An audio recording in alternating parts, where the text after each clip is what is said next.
ദൈവജനം സംസാരിക്കുന്നത്. അവരെ ഓർത്ത് നമുക്ക് പ്രാർത്ഥിക്കാം. പാസ്റ്റർ ഫെയ്ത്ത് ബ്ലസ്സിനെ ഓർത്ത് ഞാൻ ദൈവത്തെ സ്തുതിക്കുന്നു. കോട്ടയത്ത് താൻ പാർക്കുന്നു, നെടുങ്കാട് താൻ ശുശ്രൂഷിക്കുന്നു. തന്റെ വൈഫ് ട്വിങ്കലിനെ കഴിഞ്ഞ ദിനങ്ങൾ ഓർത്ത് നമുക്ക് പ്രാർത്ഥിപ്പാൻ കഴിഞ്ഞു. ആമേൻ, ഹല്ലേലൂയ. താൻ സർജറി കഴിഞ്ഞ ദിവസം ഭവനത്തിലേക്ക് മടങ്ങുവാനിടയായി തീർന്നു. നമുക്ക് ആ ദൈവദാസനെ ഇന്നത്തെ ശുശ്രൂഷയ്ക്ക് വേണ്ടി നമുക്ക് തുടർന്നും പ്രാർത്ഥിക്കാം. ഹല്ലേലൂയ. നാം ഒരുമിച്ച് പ്രാർത്ഥിക്കുമ്പോൾ ഇന്ന് രാത്രി കാലം ജോർജ് വർഗീസ് പാസ്റ്റർ ഒന്ന് പ്രാർത്ഥിക്കാമോ? ഹല്ലേലൂയ. നമുക്ക് ഒരുമിച്ച് പ്രാർത്ഥിക്കാം. കരുണാസമ്പന്നനായ ഞങ്ങളുടെ നല്ല ദൈവമേ, ഈ മനോഹരമായ ദിവസത്തിന്റെ രാത്രിയിൽ, നാലാമത്തെ ഞങ്ങളുടെ ഉപവാസ പ്രാർത്ഥനയുടെ രാത്രിയിൽ ഒരുമിച്ച് വീണ്ടും അവിടുത്തെ പാദപീഠത്തിലേക്ക് അടുത്ത് വരുവാൻ അവിടുന്ന് കൃപ ചെയ്തനാൽ സ്തോത്രം. കഴിഞ്ഞ 3 രാത്രികളിലും എളിയവരോട് കൃത്യമായി ഇടപെട്ട ദൈവത്തിന്റെ സാന്നിധ്യം പല ഭവനങ്ങളിൽ ഇരുന്ന് ഈ സൂം മീറ്റിംഗിൽ കൂടെ ഞങ്ങളായിരിക്കുമ്പോൾ ഞങ്ങളുടെ ഭവനങ്ങളിൽ അവിടുത്തെ വിലയേറിയ സാന്നിധ്യം അനുഭവിപ്പാൻ, ഞങ്ങളുടെ അവിടുത്തെ സ്പർശനം അനുഭവിപ്പാൻ ഈ വൈകസമയം അവിടുന്ന് കൃപ ചെയ്തുകൊണ്ടിരിക്കുന്നതിനാൽ സ്തോത്രം. ഈ വൈകസമയം ശുശ്രൂഷിക്കുന്നതിന്റെ ദാസനായ സ്തോത്രം. കർത്താവേ, എന്റെ ദാസനെ ബലപ്പെടുത്തണമേ. ശേഷാന്റെ ദാസിക്ക് വേണ്ടി പ്രാർത്ഥിക്കുന്നു. കർത്താവേ, സർജറി കഴിഞ്ഞ് ഭവനത്തിലേക്ക് മടങ്ങിയിരിക്കുന്നു. ആവശ്യ കർത്താവേ, അവിടുത്തെ കരം ഈ വൈകിയ സമയം അതിവേഗം ഓടുന്ന വചനമയച്ച് ദാസിയെ വിടുവിക്കണമെന്ന് പ്രാർത്ഥിക്കുന്നു. പൂർണ്ണ സൗഖ്യം ലഭിച്ചു എന്നുള്ള വിലയേറിയ നല്ല വാർത്തകൾ കേട്ട് അങ്ങേ വീണ്ടും കർത്താവ് മഹത്വപ്പെടുത്തുവാനും ഞങ്ങളുടെ വിശ്വാസം വർദ്ധിപ്പിക്കുവാനും അവിടുന്ന് കൃപ ചെയ്യണമെന്ന് പ്രാർത്ഥിക്കുന്നു. കർത്താവേ, എളിയവരെ ഏൽപ്പിക്കുന്നു. പാടുവാന്റെ ദാസനെ ബലപ്പെടുത്തണം. തുടർന്നുള്ള എല്ലാ ശുശ്രൂഷകളെയും വചന ശുശ്രൂഷയും ഒക്കെയും മാനിക്കണം. കൂടി വരുവാനുള്ളവരെ വളരെ വേഗം കൂട്ടി വരുത്തണം. എല്ലാവരും ഒരുമിച്ച് അങ്ങേ സന്നിധി ഞങ്ങൾ സ്തുതിക്കുന്ന, മഹത്വപ്പെടുത്തുന്നു. പ്രാർത്ഥന കേട്ടനായി സ്തോത്രം. യേശു ക്രിസ്തുവിന്റെ നാമത്തിൽ അതിവിനയമായി അപേക്ഷിക്കുന്നു. കൃപ കേൾക്കണമേ. ആമേൻ, ആമേൻ, ആമേൻ, ആമേൻ, ആമേൻ. Pastor Ruben would lead us in time of worship. Hallelujah. Praise the Lord, church. I'm just thankful for this opportunity just to be in God's presence as we are continuing with our days of fasting and just reflecting on how good God is. One word that God has been putting in my heart is saying, "Holy, holy is the Lord God Almighty. The whole earth is filled with his glory." As we sing these songs, I hope that you were able to just sing these songs.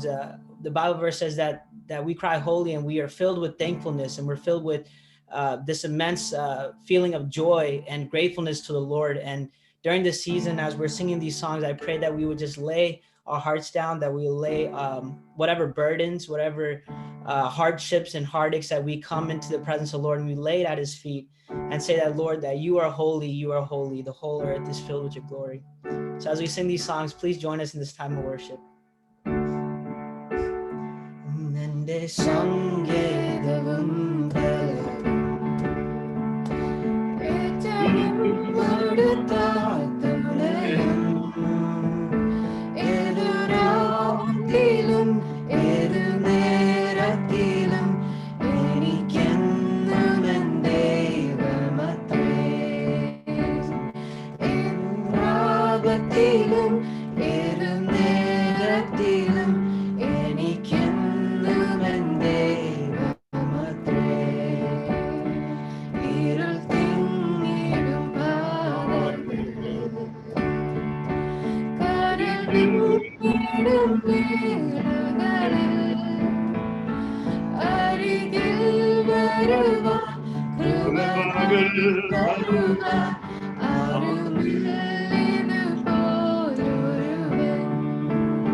Curtain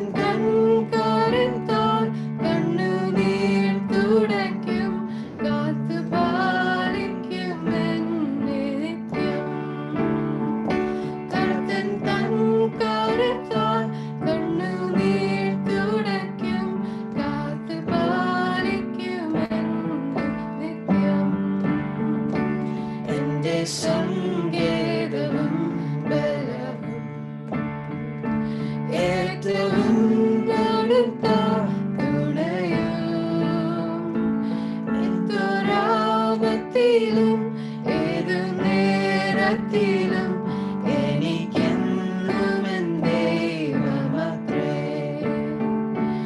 ഏതൊരാപത്തിലും ഏതു നേരത്തിലും എനിക്കെന്നും N ദൈവമത്രേ.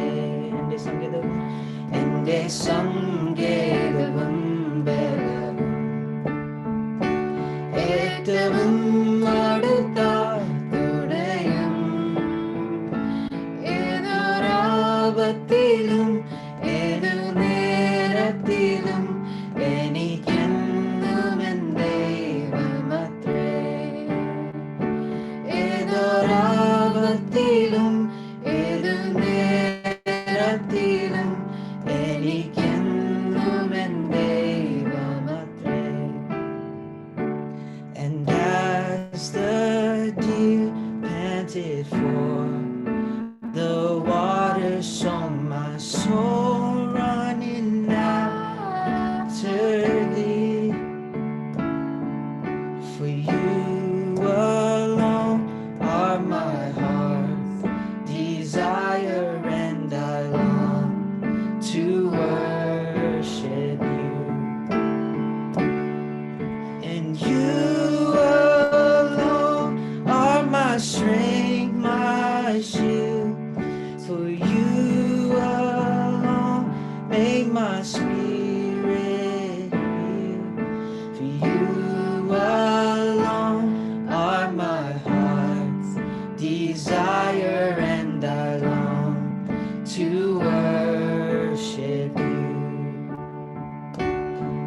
For you're my friend and you are my brother, even though you are my king. And I love you more than any other, so much more than anything. We sing it together.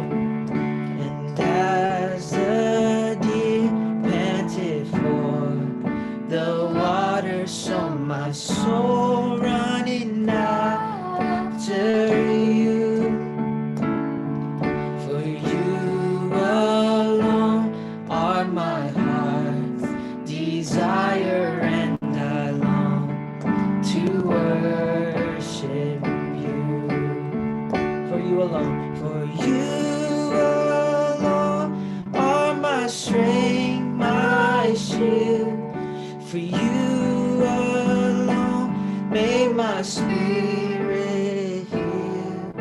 For you alone are my heart's desire, and I long to worship you. For you alone are my strength, my shield. For you alone make my spirit heal. For you alone are my heart's desire, and I long to worship you. And we fall down, we lay our crowns at the feet of Jesus. And we fall down, and we fall down, we lay our crowns at the feet of Jesus, and we cry, holy, holy, holy. And we cry, holy, holy, holy. And we cry, holy, holy, holy is the Lamb. And we fall down, we lay our crowns at the feet of Jesus. The greatness of God's mercy and love at the feet of Jesus, and we cry, holy, holy, holy, and we cry, holy, holy, holy, and we cry, holy, holy, holy is the Lamb. And we cry, holy, holy, holy, and we cry, holy, holy, holy, and we cry, holy, holy, holy is the Lamb.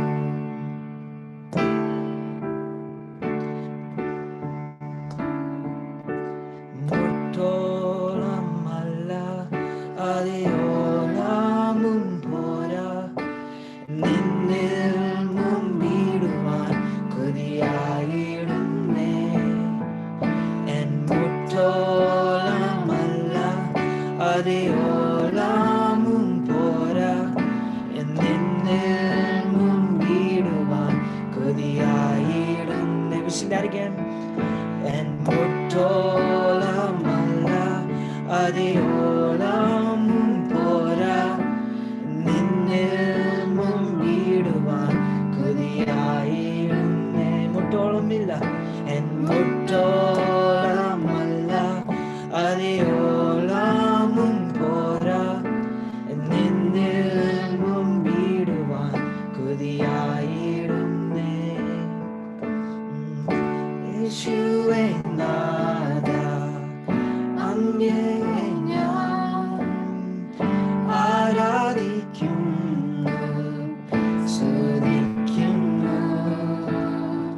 യേശുവേ നാഥ അങ്ങയെ ഞാൻ ആരാധിക്കുന്നു സ്തുതിക്കുന്നു. N മുട്ടോളമല്ല അതിയോളമും പോരാ നിന്നിൽ മുമ്പിടുവാൻ കൊതിയായി. Listen to that again. മുട്ടോളമില്ല എൻ മുട്ടോളമല്ല അതിയോളമും പോരാ നിന്നിൽ മുമ്പിടുവാൻ കൊതിയായി. Sing that with our hearts. We sing എൻ മുട്ടോളമല്ല അതിയോളമും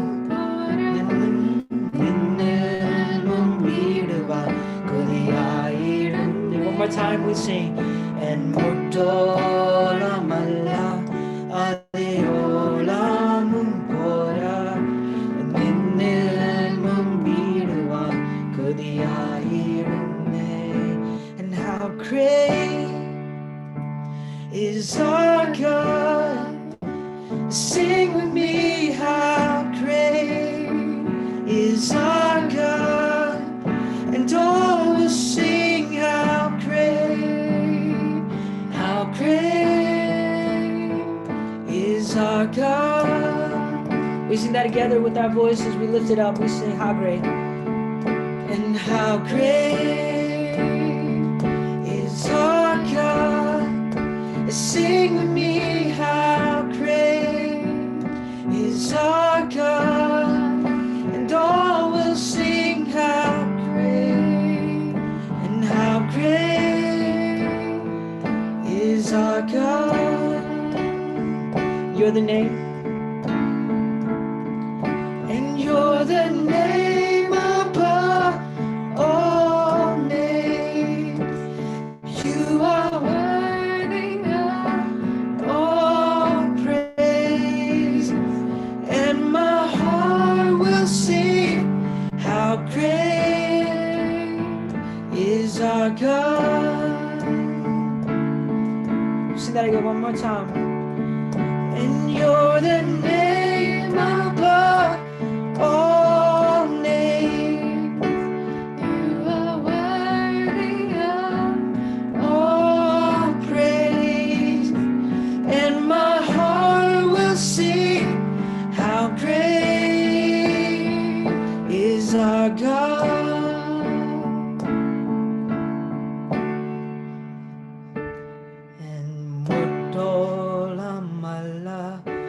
അതിയോളമും പോരാ നിന്നിൽ മുമ്പിടുവാൻ കൊതിയായിടുന്നേ. One more time. എമ്മൂട്ടോളമല്ല അതിയോളമും പോരാ നിന്നിൽ മുമ്പിടുവാൻ കൊതിയായിടുന്നേ. One last time. എമ്മൂട്ടോളമല്ല അതിയോളമും പോരാ നിന്നിൽ മുമ്പിടുവാൻ കൊതിയായിടുന്നേ.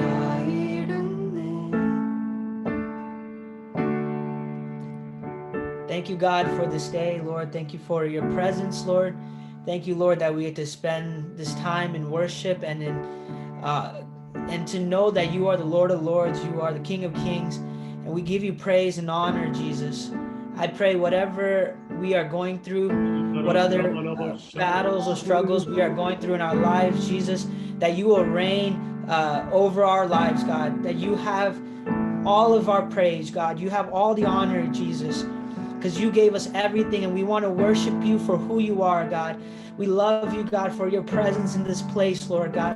We believe in miracles, God. We believe that there's some things that people are praying for, God. You're delivering. Your hands are upon people's situations right now, Jesus. I pray that we would fall at the feet of Jesus and cry out, holy, holy is the Lord God Almighty. Jesus, we are so in honor and filled with your presence, God. And we're filled with all that you are going to do in our lives today, Lord God. We pray that as we're about to hear from the word, God, that you would speak to us, that, Lord, that we would hear directly from heaven, and the words that the pastor is going to speak will come into our hearts and speak to us directly today. We thank you, Lord, for all that you're doing. We love you and we thank you. In Jesus' mighty name we pray. Amen. Thank you, Pastor Ruben and family, for leading us in a time of worship.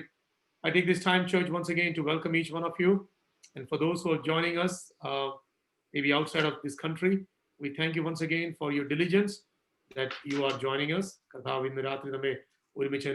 last 3 nights, the Holy Spirit has been ministering to us, speaking to us, reminding us of the need to walk in faith. Vishwasatal nadakkuvan ദൈവത്തിന്റെ ആത്മാവ് വളരെ ശക്തമായി, as Abraham, he was not weakened in faith, but he grew strong in faith each day, and he gave glory to God. വിശ്വാസത്തിൽ ക്ഷീണിച്ചു പോകാതെ Abraham വിശ്വാസത്തിൽ ശക്തിപ്പെട്ട് ദൈവത്തിന് മഹത്വം കൊടുത്ത് എന്ന് നാം കഴിഞ്ഞ ദിനങ്ങൾ ചിന്തിപ്പാനിടയായി തീർന്നല്ലോ. കർത്താവ് ഇന്ന് രാത്രി നമ്മോട് ഹൃദ്യമായി സംസാരിക്കട്ടെ. I really thank God for pastor faith Blesson. എനിക്ക് തന്നെ ഇതിനു മുമ്പായി പരിചയമില്ലെങ്കിലും നമ്മുടെ പ്രിയ സാംസൺ ജോൺ തന്റെ സ്നേഹിതനാകുന്നു. സാംസൺ മുഖാന്തരം പാസ്റ്റർ ഫെയ്ത്തിനെ പരിചയപ്പെടുവാനിടയായി തീർന്നു. തന്റെ വൈഫ് സുഖമില്ലാതിരിക്കുന്ന വിവരം നമ്മൾ അറിയുകയും ദൈവസഭയായിട്ട് നമുക്ക് ഒരുമിച്ച് പ്രാർത്ഥിപ്പാൻ കഴിഞ്ഞു.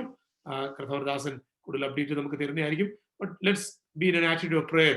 കൊർണേലിയസിന്റെ ഭവനത്തിൽ അവരായിരുന്നതുപോലെ ഇന്ന് രാത്രികാലം നമുക്ക് ദൈവസ്ഥലായിരിക്കാം. ദൈവത്തിന്റെ ആത്മാവ് ഹൃദയമായി നമ്മോട് ഇടപെടുമാറാകട്ടെ. കർത്താവിന്റെ ദാസനെ ഞാൻ അതിനായി ക്ഷണിക്കുന്നു. കർത്താവ് നമ്മെ തുടർന്നും അനുഗ്രഹിക്കുമാറാകട്ടെ. സൗണ്ട് ക്ലിയർ ആണല്ലോ.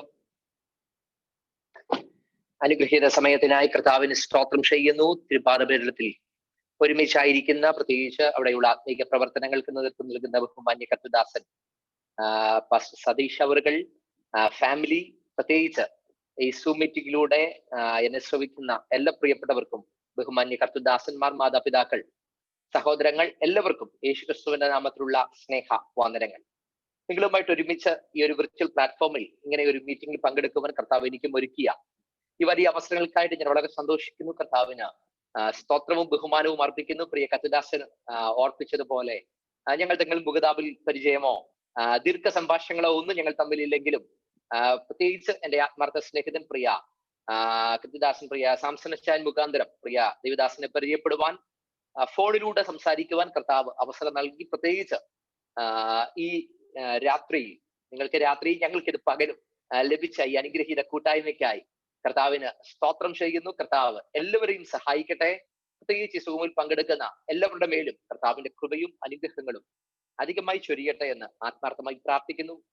ദീർഘ ദിവസങ്ങൾ കർത്താവിന്റെ പാദപീഠത്തിൽ ഉപവാസത്തോടും പ്രാർത്ഥനയോടും കൂടെ ദൈവമുഖത്തേക്ക് നോക്കുന്ന ദൈവമക്കളുടെ നടുവിൽ കർത്താവിന്റെ വചനം ശുശ്രൂഷിക്കുന്നത് തന്നെ വലിയൊരു ആവേശമാണ്, വലിയൊരു ആത്മപ്രചോദനമാണ്. അതിനായിട്ടെല്ലാം ഞാൻ ദൈവത്തിന് സ്തോത്രം ചെയ്യുന്നു. വളരെ പ്രാർത്ഥനയോടെ കർത്താവിന്റെ പക്കൽ നൽകിയ ഒരു സന്ദേശത്തിലേക്ക് പ്രവേശിക്കുവാൻ താല്പര്യപ്പെടുന്നു. പ്രത്യേകിച്ച് ഈ കാലങ്ങളിൽ ഞങ്ങൾക്ക് വേണ്ടി പ്രാർത്ഥിക്കുന്ന ഒരു സമൂഹത്തിന്റെയും കൂടെ മുമ്പിൽ കർത്താവിന്റെ വചനത്തോട് നിൽക്കുവാൻ കർത്താവ് ഒരുക്കിയ ഈ അവസരങ്ങൾക്കായിട്ട് സ്തോത്രം ചെയ്യുന്നു. നിങ്ങളുടെ പ്രാർത്ഥന ഞങ്ങളുടെ ജീവിതത്തിലും അത് പ്രചോദനത്തിന് കാരണമായി തീർന്നു.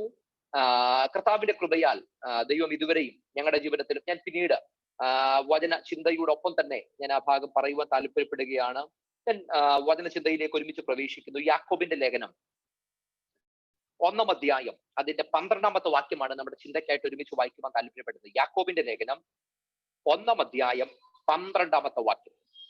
പരീക്ഷ സഹിക്കുന്ന മനുഷ്യൻ ഭാഗ്യവാൻ, അവൻ കൊള്ളാകുന്നവനായി തെളിഞ്ഞ ശേഷം കർത്താവ് തന്നെ സ്നേഹിക്കുന്നവർക്ക് വാഗ്ദത്തം ചെയ്ത ജീവകിരീടം പ്രാപിക്കും.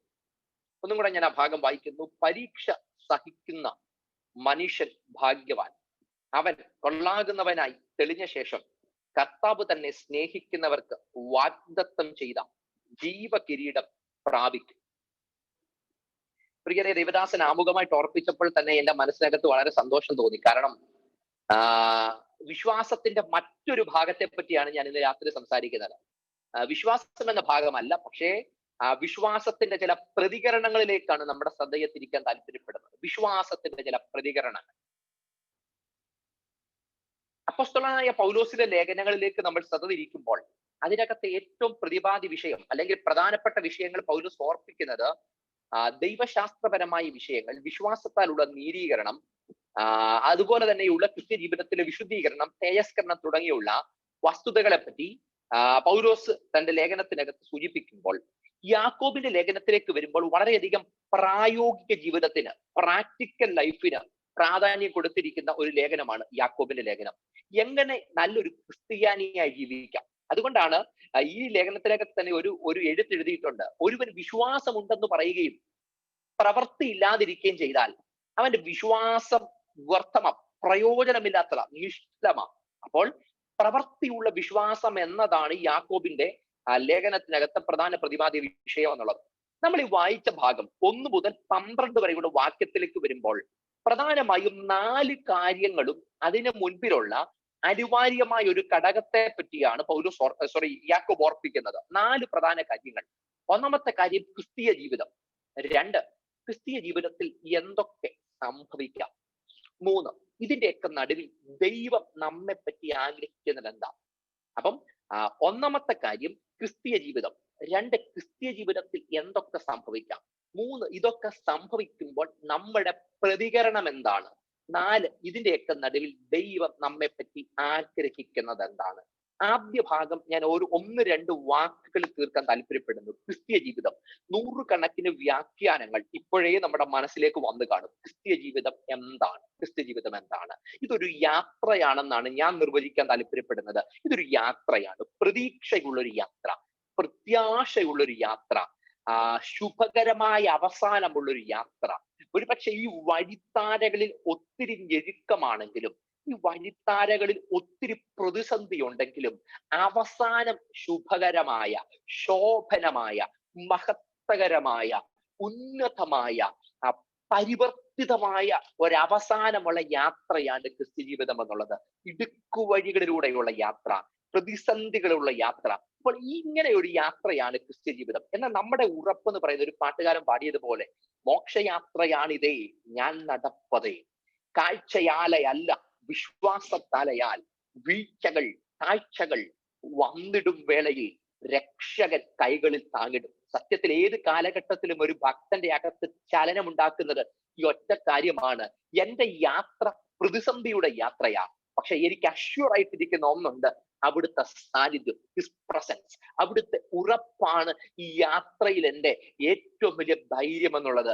മറ്റെന്തും എന്നെ ഇടറിക്കളഞ്ഞേനെ, പക്ഷെ എന്റെ ഏറ്റവും വലിയ ഉറപ്പ് ഹൃദയം കലങ്ങി പോകണ്ട എന്ന് പറഞ്ഞ്, ഹൃദയം കലങ്ങണ്ട എന്ന് പറഞ്ഞ് എന്റെ മനസ്സിന്റെ കലക്കങ്ങളെ വലിച്ചു മാറ്റി എന്റെ ഉള്ളിൽ ധൈര്യം പകർന്ന എന്റെ അപ്പന്റെ കരവും സാന്നിധ്യവുമാണ് എന്റെ ഈ ജീവിതത്തിന്റെ ഏറ്റവും വലിയ ഉറപ്പെന്നുള്ളത്. അപ്പോൾ ക്രിസ്ത്യ ജീവിതം ഇതൊരു യാത്രയാണ്, ശുഭകരമായ അവസാനമുള്ളൊരു യാത്ര.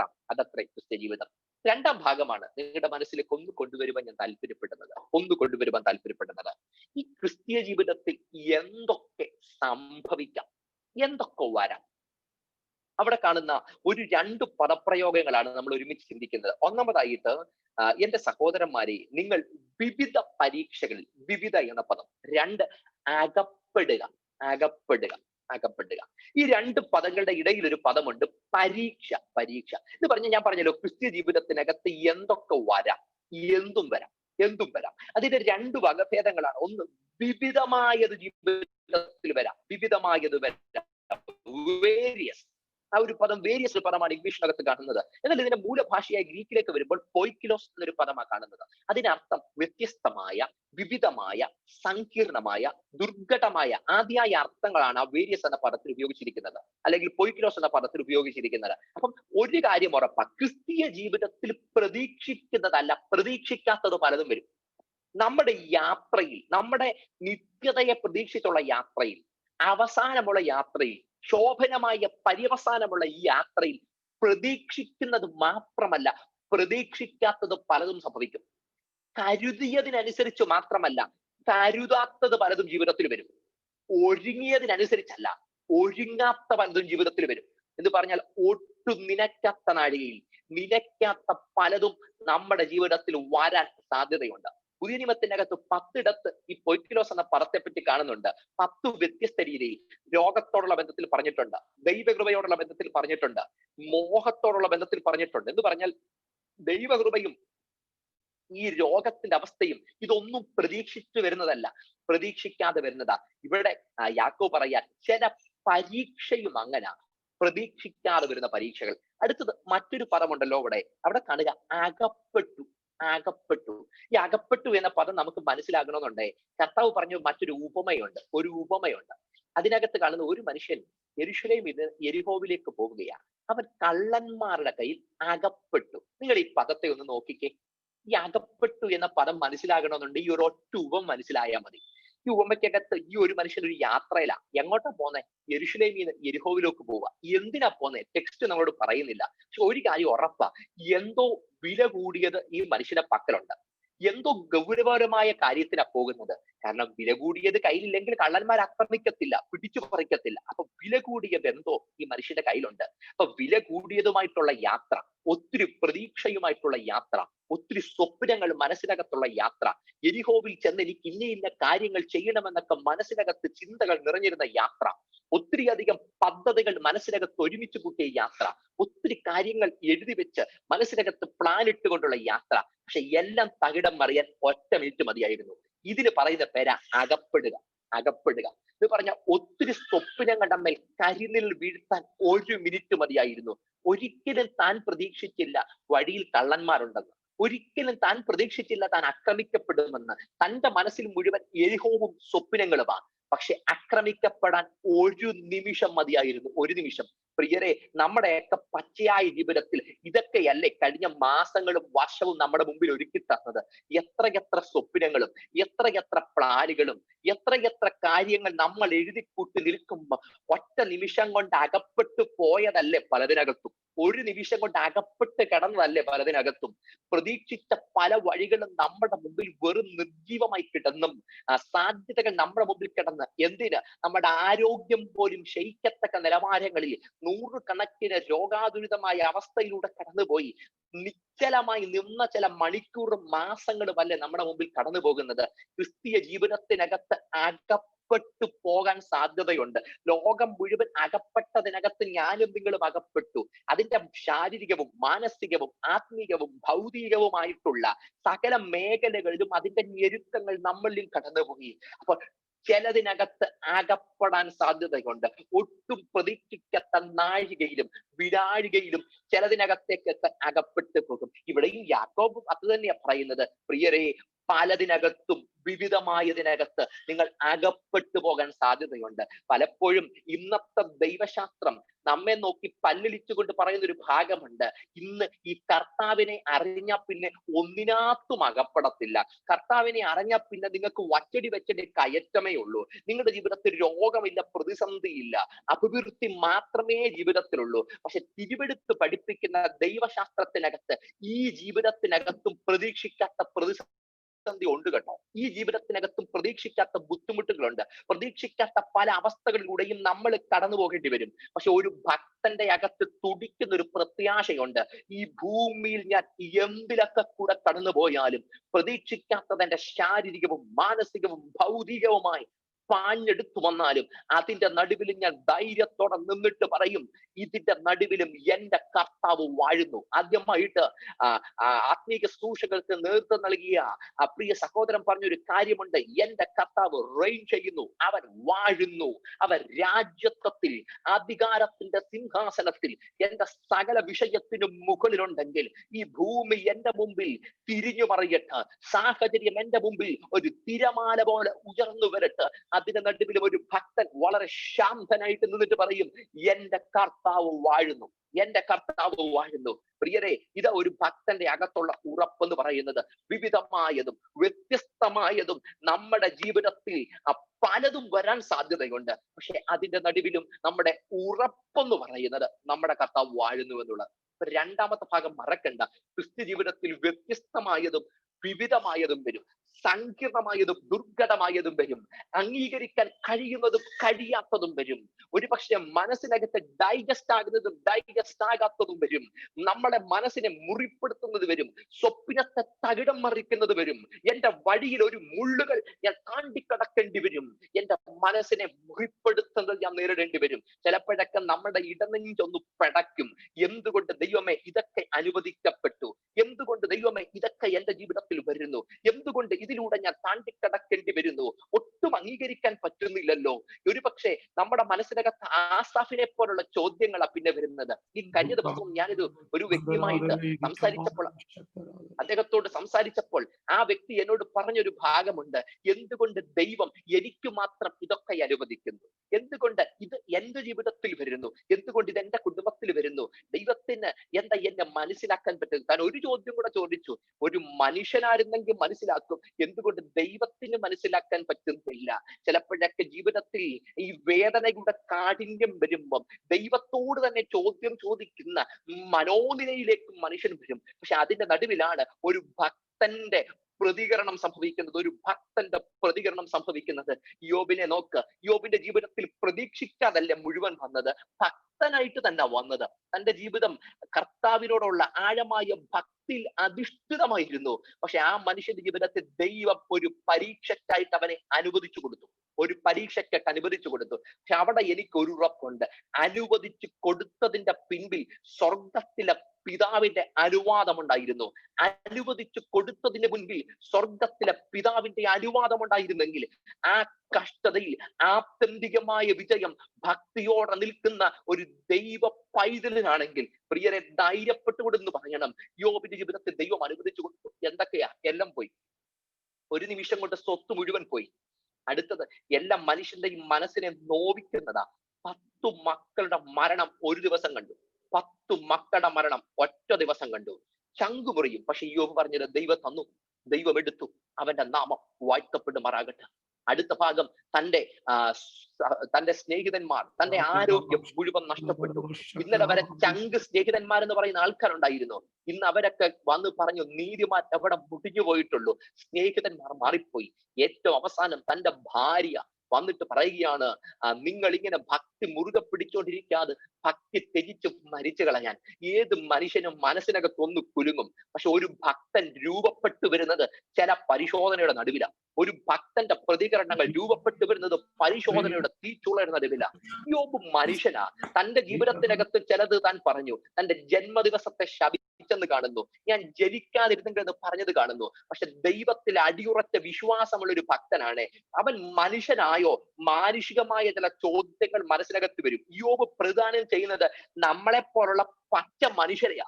കാരണം അത്രയും വലിയ ഭക്തനായിട്ടും തന്റെ ജീവിതത്തിലെ പ്രതിസന്ധിയുടെ നടുവിൽ ന്യായമായ ചില ചോദ്യങ്ങളും ഫ്രസ്ട്രേഷനുകളും തന്നിന്ന് പുറപ്പെട്ടു. പക്ഷെ അതിനപ്പുറത്തേക്ക് തന്റെ ഭാര്യ പോലും മുഖത്ത് നോക്കി വിളിച്ചു പറഞ്ഞു, ഭക്തി ത്യജിച്ച് പോയി മരിച്ചു കളയാൻ പറഞ്ഞപ്പം യോബിന്റെ ഒരു പ്രതികരണമുണ്ട്. സത്യത്തിൽ ഞാൻ ചിന്തിക്കുന്നു, സകല അന്ധകാര മണ്ഡലങ്ങളും താറുമാറായതും സ്വർഗം കൈയടിച്ച് പാസാക്കിയ യോബിന്റെ വായിന്ന് പുറപ്പെട്ടൊരു സ്റ്റേറ്റ്മെന്റ് ഉണ്ട്, അവൻ എന്നെ കൊന്നാലും ഞാൻ അവനായി കാത്തിരിക്കും. പ്രിയരെ, പരീക്ഷ മുമ്പിൽ നിന്ന് മനസ്സിനെ കുത്തി നോവിക്കുമ്പോഴും ഒരു ഭക്തൻ അജയ്യനായിട്ട് നിന്നിട്ട് പറയുക, അവൻ എന്നെ കൊന്നാലും ഞാൻ അവനായി കാത്തിരിക്കുമെന്ന്. ഇത് രാത്രി വചനം കേൾക്കുന്ന എത്ര പ്രിയ ദൈവമക്കൾ ഈ ഉപവാസ പ്രാർത്ഥനയുടെ 4ാമത്തെ ദിവസം ഹൃദയത്തിന്റെ അകത്ത് ആത്മസാന്നിധ്യം അനുഭവിച്ചുകൊണ്ട് പറയാൻ കഴിയും, എന്റെ മുമ്പിൽ അനുഭവിച്ചതും ഞാൻ കടന്നു പോകുന്നതുമായ സാഹചര്യമല്ല, അതിനപ്പുറത്തേക്ക് ഞാൻ ധൈര്യത്തോടെ നിന്നുകൊണ്ട് പറയുക, അവൻ എന്നെ കൊന്നാലും ഞാൻ അവനായി കാത്തിരിക്കും. നന്മ ലഭിക്കുമ്പോഴല്ല, എന്റെ ജീവിതത്തിനകത്ത് രോഗം വന്നാൽ, എന്റെ ജീവിതത്തിനകത്ത് പ്രതിസന്ധി വന്നാൽ, ശാരീരിക മാനസിക ബുദ്ധിമുട്ടുകൾ വന്നാൽ, അതിനകത്ത് ഞാൻ വിശ്വസിക്കുന്നു. യോബ് പറഞ്ഞൊരു സ്റ്റേറ്റ്മെന്റ്, എന്റെ വീണ്ടെടുപ്പുകാരൻ ജീവിക്കുന്നുവെന്നും ഒടുവിൽ അവൻ പൊടിമേ നിൽക്കുമെന്നും ഞാൻ അറിയുന്നു. എന്റെ തൊക്ക് ഇങ്ങനെ ക്ഷയിച്ച ശേഷം ദേഹസഹിതനായി ഞാൻ എന്റെ ദൈവത്തെ കാണും. നിരാത്രി എത്ര പ്രിയപ്പെട്ടവർ ഹൃദയത്തിനകത്ത് ഉറപ്പേറ്റെടുക്കാൻ കഴിയുന്നുണ്ട്, ദേഹസഹിതനായി ഞാൻ എന്റെ കർത്താവിനെ കാണും. പ്രിയരെ, ഇതല്ല ഈ ജീവിതത്തിന്റെ ഏറ്റവും വലിപ്പം എന്നുള്ളത്, ഈ ജീവിതത്തിന്റെ ഏറ്റവും അർത്ഥവത്തായിട്ടുള്ളത്. ജീവിതത്തിന്റെ പ്രതീക്ഷിക്കാത്ത പ്രതിസന്ധിയുടെ നടുവിൽ ഒരു ഭക്തന്റെ പുറത്തു വരുന്ന ഒരു വലിയ ആത്മാവിന്റെ ഉറപ്പ് അവൻ അതിരത്തിലൂടെ പ്രഖ്യാപിക്കാം. പ്രിയരെ, നമ്മളെ സ്വർഗം വിളിക്കുമ്പോൾ ഈ യാത്രയിൽ പ്രതീക്ഷിക്കാത്തത് പലതും വരും. അതിന്റെ നടുവിൽ പ്രത്യാശയോടെ നിൽക്കാനിടയാകട്ടെ. ഞാൻ 3ാം ഭാഗത്തേക്ക് വേഗം വരിക. 3ാം ഭാഗം, ഇതിന്റെയൊക്കെ നടുവിൽ നമ്മുടെ പ്രതികരണം എന്താ? ഇതിന്റെയൊക്കെ നടുവിൽ നമ്മുടെ പ്രതികരണം എന്തായിരിക്കണം? നമ്മുടെ പ്രതികരണം, നമ്മുടെ റെസ്പോൺസ് എന്തായിരിക്കണം? അതിന്റെ 3ാമത്തെ വാക്യം കാണുക. നിങ്ങളുടെ വിശ്വാസത്തിന്റെ പരിശോധന സ്ഥിരത ഉളവാക്കുന്നു എന്നറിഞ്ഞ് അശേഷം സന്തോഷം എന്നതിന്റെ പേരിൽ. ഇവിടെ ഞാൻ ഈ വിശ്വാസത്തിന്റെ അടുത്ത ഭാഗം പറയുന്നത്, ഈ ജീവിതത്തിൽ വന്നതെന്താ? ഈ ജീവിതത്തിൽ പ്രതീക്ഷിക്കാത്തത് വന്നെന്ന് ഞാൻ പറഞ്ഞു, കരുതാത്തത് വന്നെന്ന് പറഞ്ഞു. ഇതെന്താ? അവിടെ എഴുതി വെച്ചിരിക്കുന്നത് ഇത് വിശ്വാസത്തിന്റെ പരിശോധനയാണ്. അപ്പൊ ചോദിക്കും, എന്താ വിശ്വാസം? വിശ്വാസം എന്നതിന്റെ ഒത്തിരി നിർവചനങ്ങൾ നമ്മൾ കേട്ടിട്ടുണ്ട്. എന്റെ മനസ്സിനോട് ഈ ദിവസങ്ങൾ ഏറ്റവും ഇഷ്ടപ്പെടുത്തിയ ഒരു നിർവചനം ഞാൻ പറയാം. ഈ വിശ്വാസം എന്നതാ നമ്മുടെ അപ്പനെ അറിയുന്നതാ വിശ്വാസം. നമ്മുടെ സ്വർഗീയ പിതാവിനെ പറ്റിയുള്ള നമ്മുടെ ബോധ്യമാണ് വിശ്വാസം.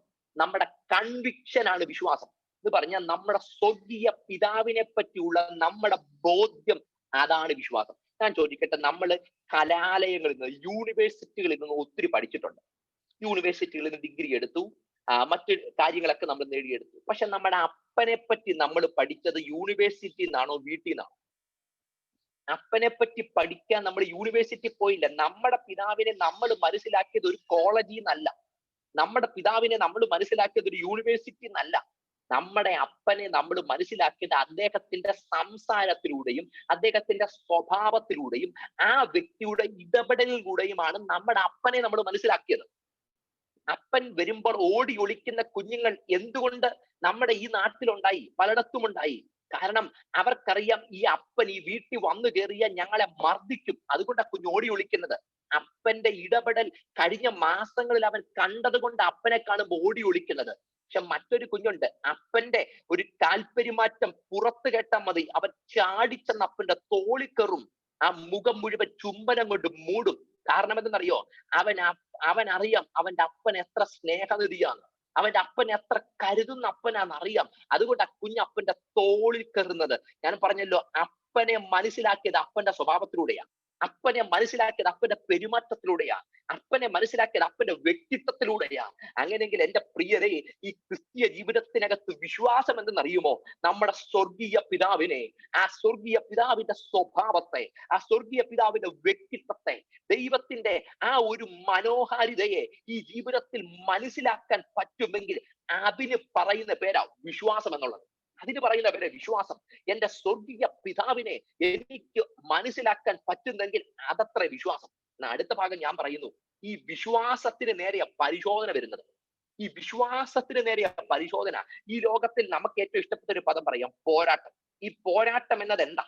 ഏറ്റവും വലിയ പോരാട്ടം വിശ്വാസത്തിനെതിരെയാണ്, പണത്തിനെതിരെ അല്ല, ആരോഗ്യത്തിനെതിരെ അല്ല. ഏറ്റവും വലിയ പോരാട്ടം വിശ്വാസത്തിനെതിരെയാ. യോബിന്റെ കാര്യം ഞാൻ പറഞ്ഞു നിർത്തിയതേ ഉള്ളൂ. യോബിന് പോരാട്ടം വന്നത് പണത്തിനെതിരെ അല്ല. ആക്ച്വലി ഒരിക്കലും പിശാചിന്റെ മനസ്സിലെ ലക്ഷ്യം അവനെ ഒരു പാപ്പരാക്കി കിടത്താനല്ല. പിശാചിന്റെ ലക്ഷ്യം അവനെ ഒരു കിടക്കമേൽ എന്നും കിടത്താനല്ല, എങ്ങനെങ്കിലും അവന്റെ അകത്ത് ഭക്തി കളയണമെന്ന്.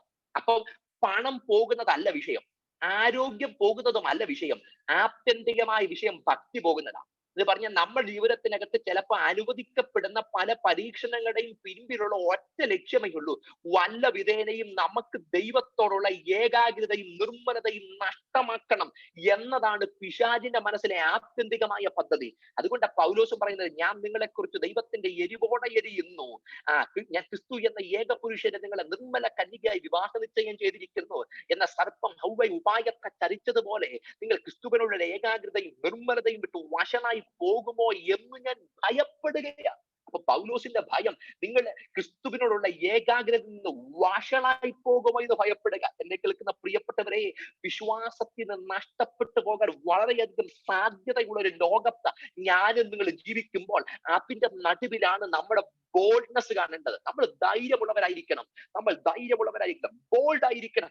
എന്തിന് ബോൾഡ് ആയിരിക്കണം? വിശ്വാസത്തിൽ നിലനിൽക്കുന്നതിന് നമ്മൾ ബോൾഡ് ആയിരിക്കണം.